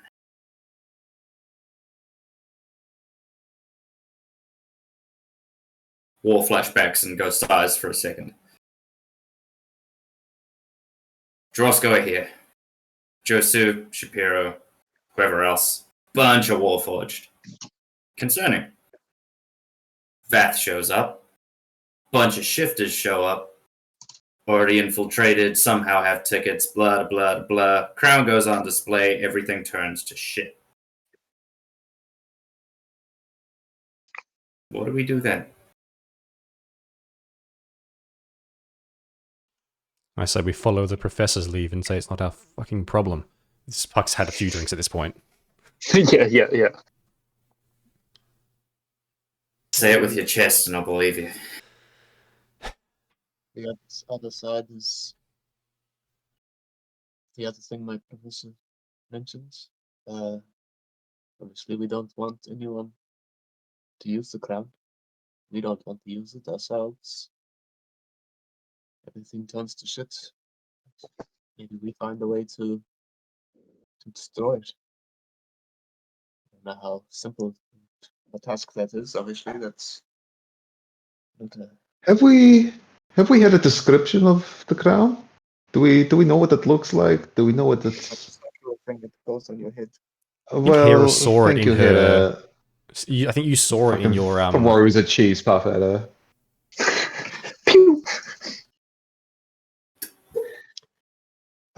Yes, you did see it in your vision. Was going to say, wasn't it behind like a opaque-ish shieldy thing? Yeah, so kind of basically you saw a silhouette of a crown that had like almost stalks up, kind of like that kind of curved metallic thing, and then almost like it looked like different colored gemstones on each of the stalks. That's actually, I don't even know if it's the point you were trying to make, Molotov, but it is a good point. Nobody knows what it looks like. Except, I mean, we do, and the professor. What if they just show a dummy one? Are you suggesting that we break into a professor's office, heavily guarded professor's office, that nobody's spoken to since they've returned after an archaeological dig, pulling out some incredibly powerful artifact, somehow steal it, swap it out with a fake one that's good enough to make her not think that we've stolen it, and then put it on display? No. And with that, you hear like a boom, boom, boom, boom, boom, boom, and the credits start rolling. This is Jalug looks up from his drink and is like, "This is definitely a fourth drink idea," and then goes back and. No, So, go on here. I'm not saying that we put a dummy on. I'm saying perhaps we put two people on the inside with the tickets. Maybe I'm one of them because I'll know what it looks like.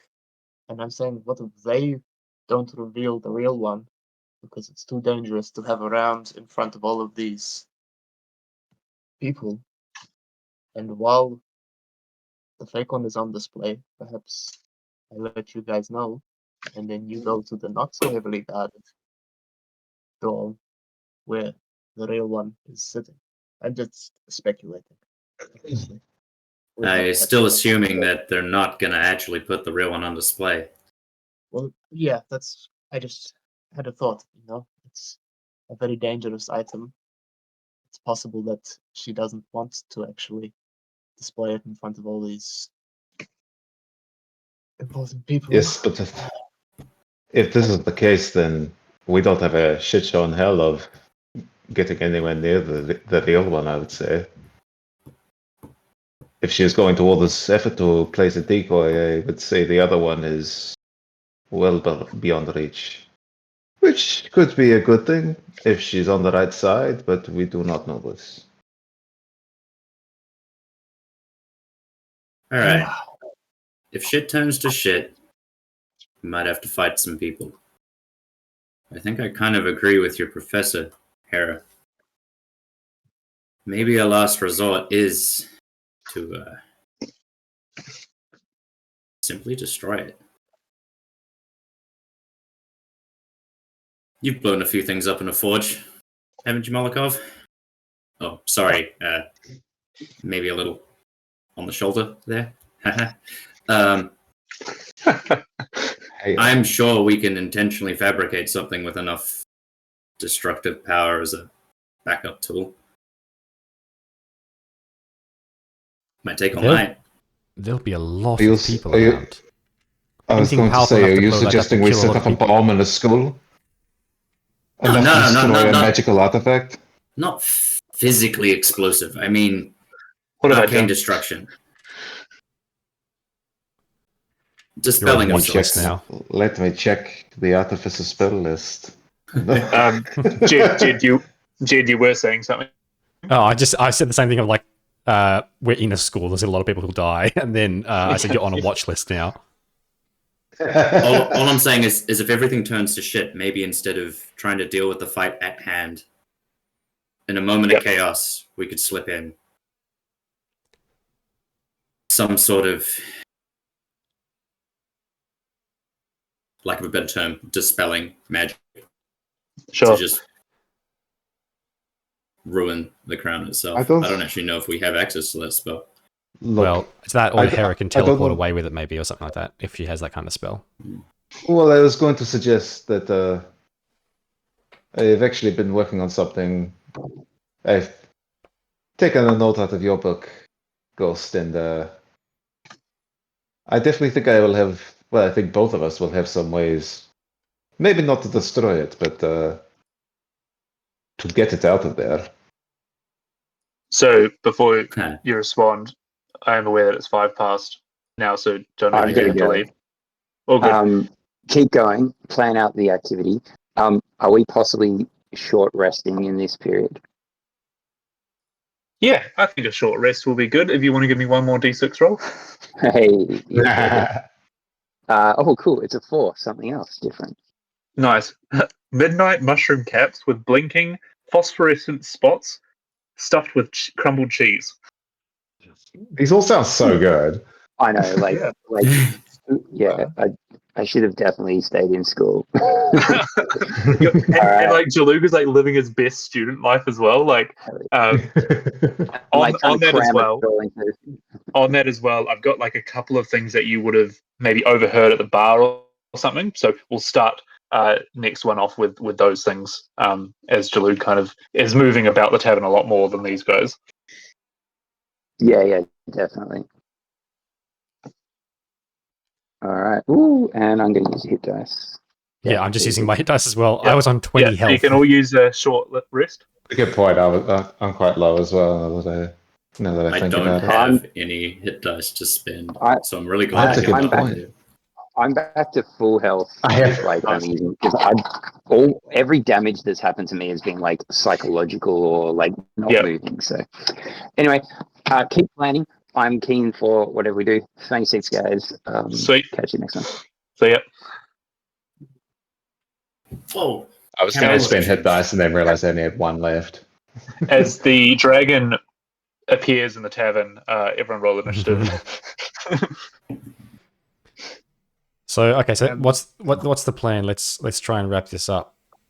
We can make 2 more, but it seems like you don't want to do that. I can sneak in and hide somewhere and be there along with 2 other people, and then what are the other 2 doing? I can potentially, if I'm on the outside, I could potentially very quickly get inside. With the spells I'm planning on having prepared tomorrow.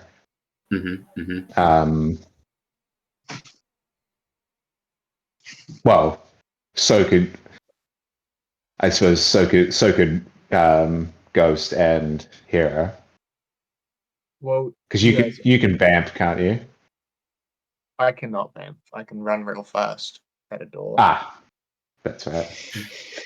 Yeah, maybe not then, because it might be a case of having to get past a wall of people. I can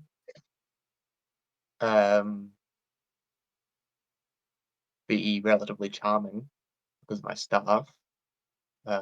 I think what we should do is go there with the 2 tickets. Mm-hmm. I think no matter what, we have Puck try and sneak in. So because I think that's just a good idea, regardless, to have someone not visible. You know, like, obviously they know that we're here as a team, but having them not, even if they know, Puck's, I don't know where Puck is. It's like, well, they don't know where Puck is. He could be, and I think having two people just at the table will be enough of like a distraction to the Jarosco table, because they will obviously see us and be looking at the 2 people that are sitting there like nothing to do, here to watch that's going to take at least a little bit of attention away from, unless it makes them extra suspicious and then they start looking around. But I still think 3 people on the inside, 2 people on the outside is the best way to do it, rather than just have 2. Yeah, I think we can attempt to try, go there with the 2 tickets and attempt to get the all 4 of us in. Yeah, I think that would be preferable if we can, but I don't think we push it to the point of pissing people off. Remember, there's 5. That's what I'm saying, though. Is we have Puck sneak in no matter what. So okay, so I can try and forge the other 2. Yes, yeah. And then maybe if we do that, because obviously 2 have legit tickets, we have we don't all 4 go at once. We have the 2 with legit get themselves in safe, and then if the 2 with the forged ones don't get in, it's like they're not fucking anything up for anyone, you know? I still feel like that's risky. I think that I feel like the problem is you've it's had going an to be idea, risk. Jed. Huh? Yeah, I have an idea. Your smile just started creeping up. I was like, I can see the cogs working. Yeah, just an idea. Go on. Well, Yeah, I have to forge. shit. I have to forge tickets, and I have to put seats in. I know the table that Jurassico is sitting on, and I don't know if the tickets have names on them. But if they do, I can try and essentially forge it so that I think if I saw like Josu Keeling and Chip Hero, I believe Puck would have taken note of not just the table, like all of the information there. Yep. I can essentially try and give you their seats. Okay. Now that might be a bad idea because maybe they're there to help. You know, as in like in terms of like maybe they have a common goal with us, but also maybe what if they're trying to do something that upsets their plans as well.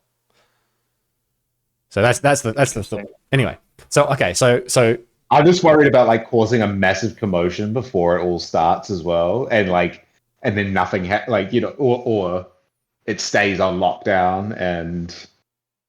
Yeah, I mean the reality of having the reality of putting any tickets that are fake in there is that there is likely to be something that happens.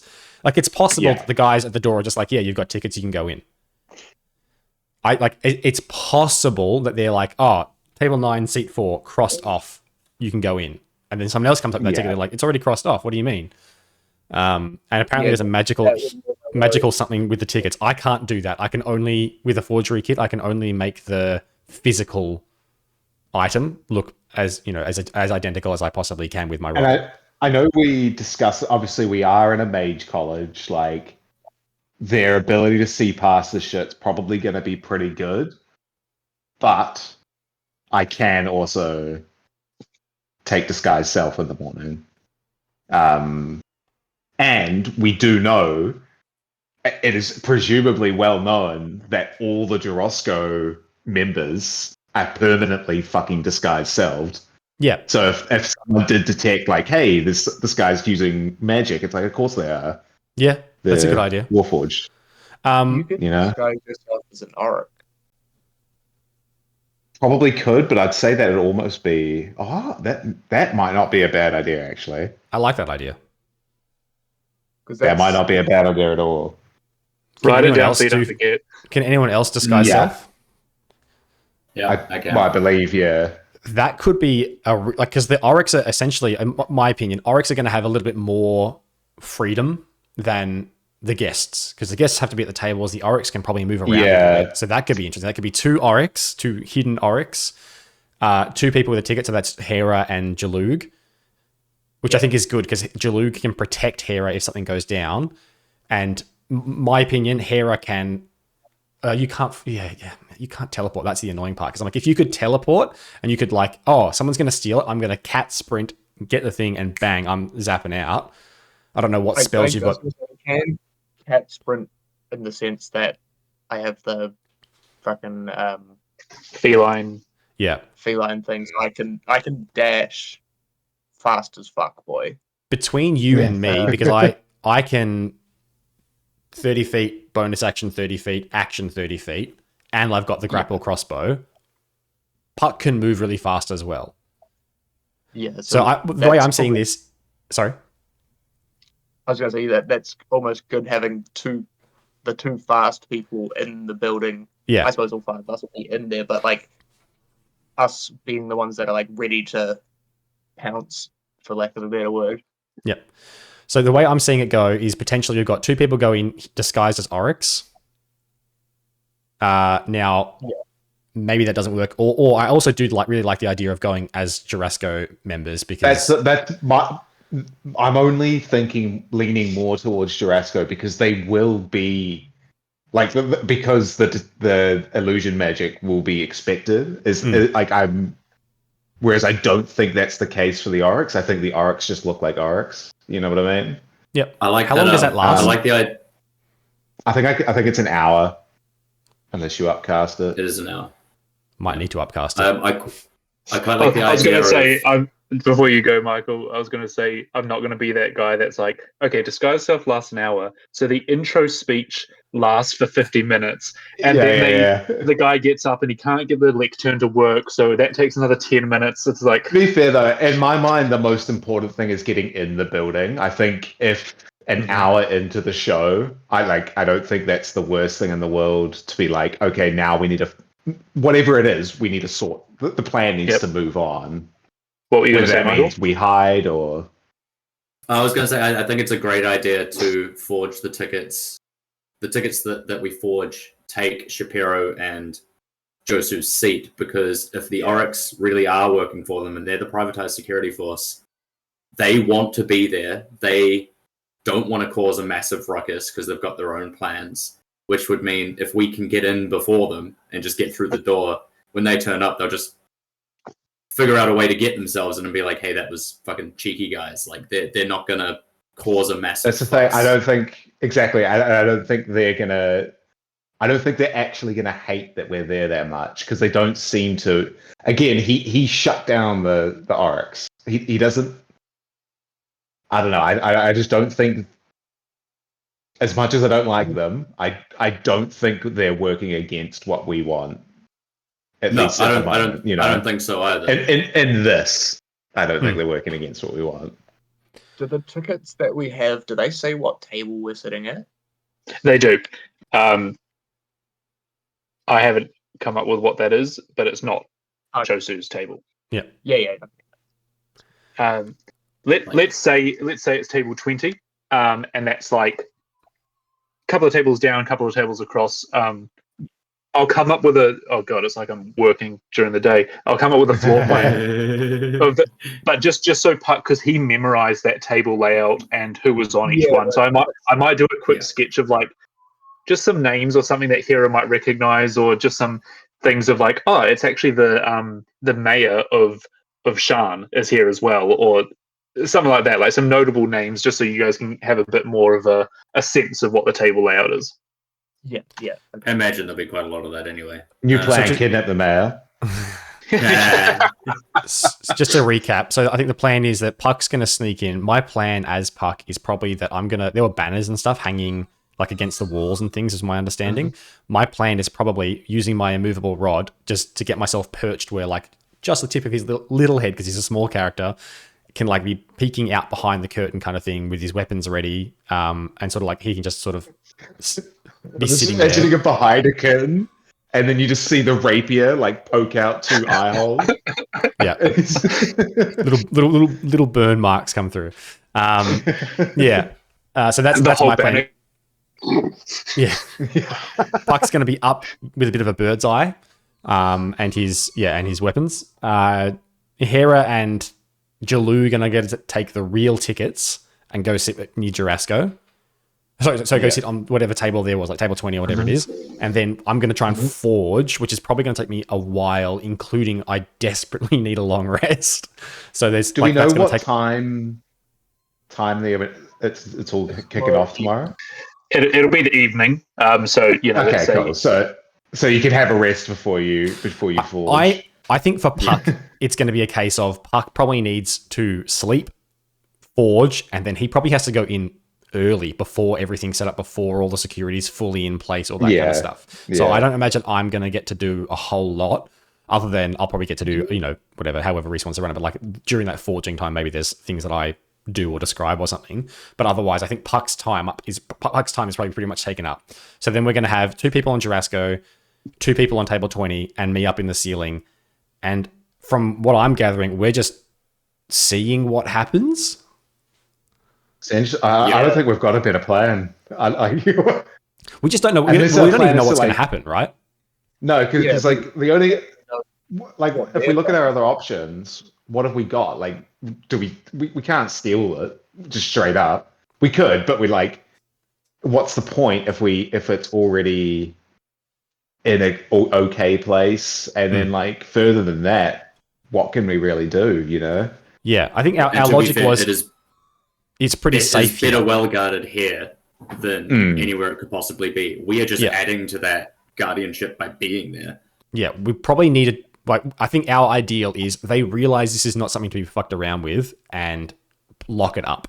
Because once it's locked up at the university, that should be pretty safe. That's kind of our ideal situation. The thing that we do need to consider, it clearly has, and I don't think it's the Emerald Claw. I don't think it's necessarily the Yellow Emperor. Oh, essentially by the Yellow Emperor by extension. But I think the artifact has a fair amount of sway over. Yeah. What's her face? So I don't think. Yeah. Whether that's the Yellow Emperor actually influencing her directly or what, I don't know. Yeah, but like maybe definitely makes Hera not want to steal it. I was going to say, kind of, Ghost just looks at Hera during this moment. We don't want to get them, sort of thing. I will not be surprised though if shit's going to hit the fan, and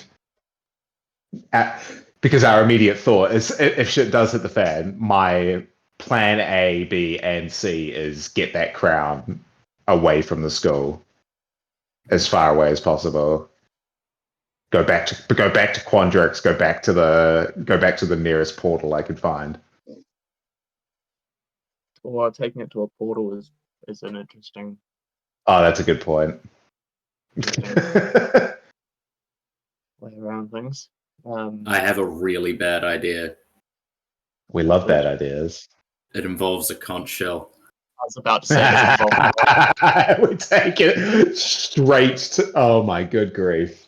Straight. We'll just take it there for them. We don't even know if the conch shell can take all of us. He would have described it. It's a teleportation spell, basically. Right. So yeah, a full teleportation spell. Yeah. You can have a group of people all linking arms. The thing with the conch shell is that it goes to one location. Yeah. Yes, also a very one-way trip. Yeah, like, as a player, I'd love to go there straight away. But don't get me wrong. The little message comes up being like, are you sure you want to leave this area? Yeah. Please tie up all your loose ends. All right, guys, so that's where we're going to end the session. I need you to all roll up new characters. Yeah. Just having a look at teleport quickly. You have to all be standing together. Yep. Yeah. Okay. Yes. I think this is a pretty good player. No. So that's an object. Has to fit within a 10-foot cube. Up to 8 willing creatures that you can see within range, and or a single object that you can see within range. Oh, that's. I mean, I assume like things you're holding probably go with you as well. Like I don't, but that is technically what this says. It says or a single object that you can see within range. I suppose if it's regardless, I think, and it can't be held or carried by this is creatures. The destination you choose, that doesn't matter. Emergency. Yeah. I think our plan's pretty good for what it is, and that is the ultimate break glass. Yep.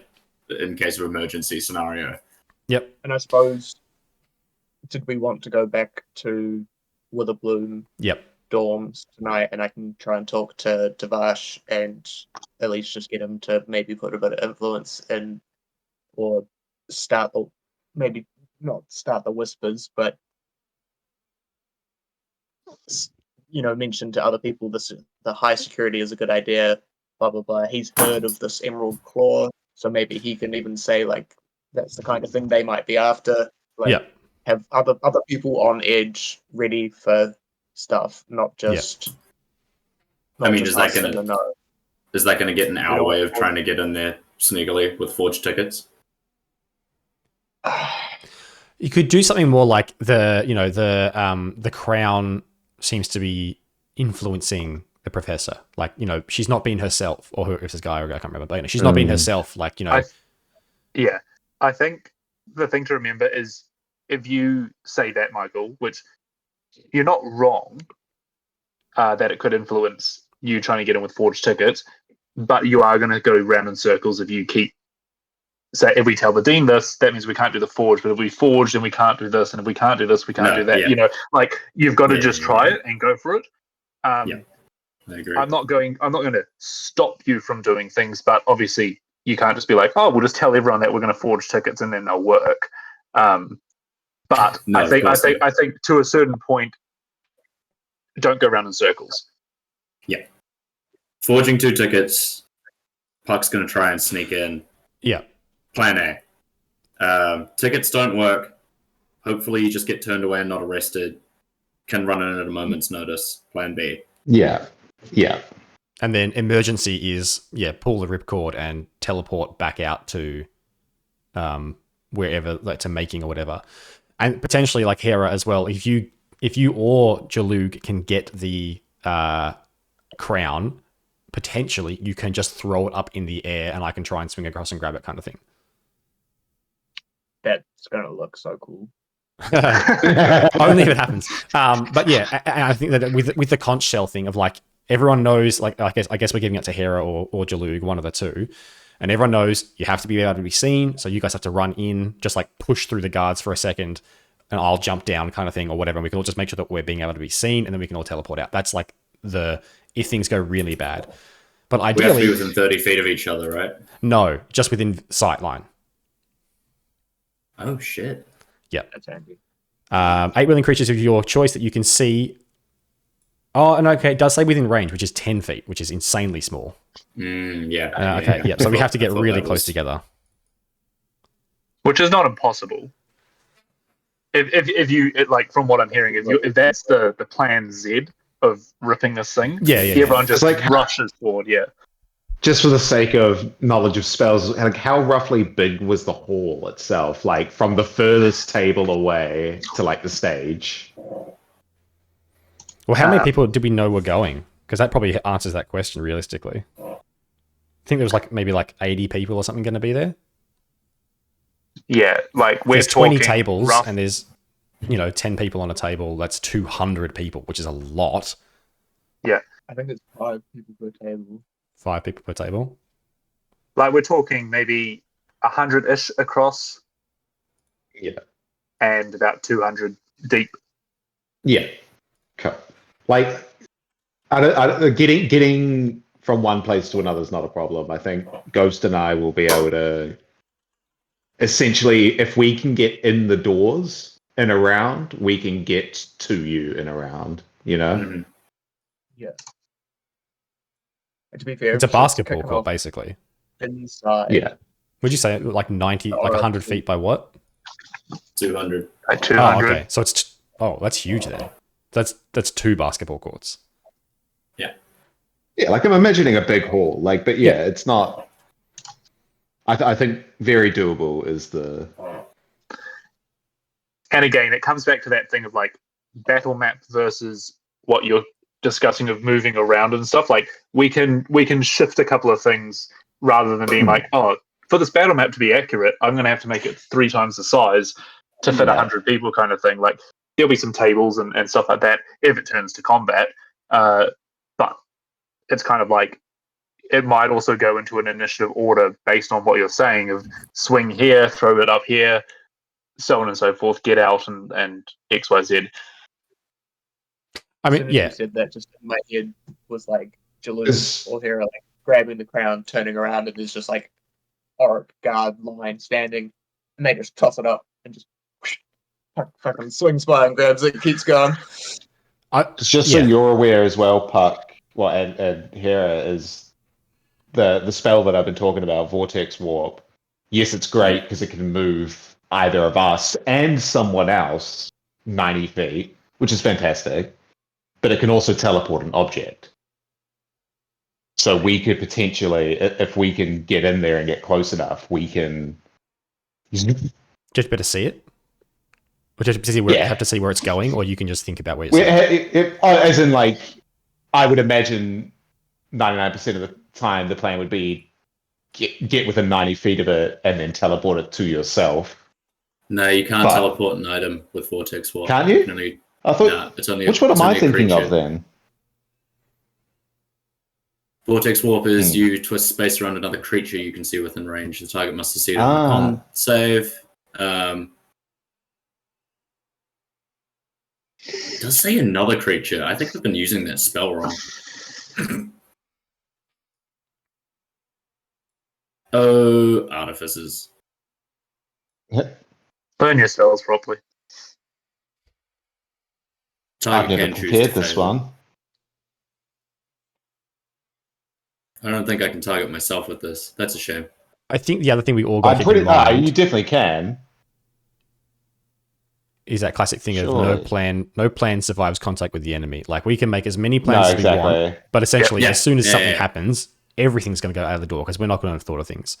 The only other thing I was going to quickly just say is that, like, 100 people, like, it obviously depends on what the staging area is like, but 100 people quite comfortably could sit on a basketball, like on one basketball court. And this is just in terms of size of things, just because I know that sometimes there's been a habit of, like, you know, as you said, like, you know, if everyone takes up a 5-foot cube, it's like, yes, but that's only in combat when they've got their sword out. That's not the dude sitting. If I'm sitting down and there's no one within 5 feet of me, I'm like, where do I smell? Do you know what I mean? It doesn't have to be a huge area to fit 100 people.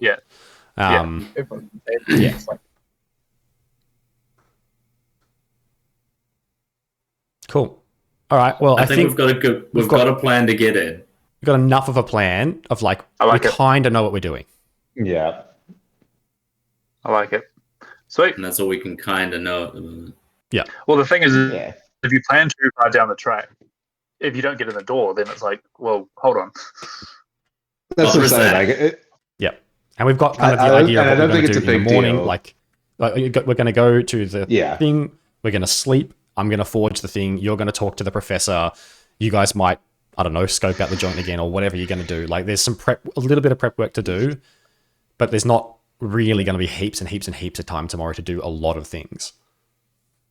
I don't think we need to, really. I don't think there's much we can really hope to either. Short of if someone wanted to go talk to to Josu or something like that. But even then, like, I don't think that's worthwhile. No.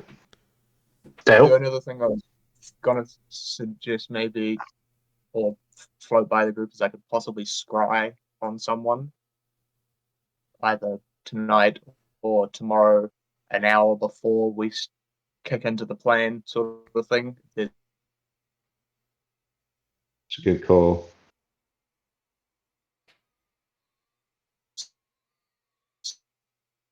A particular might be an hour sort of thing. Yep. Just as a possible, even if we want to have a look at the Dean again and see if she's with the crown,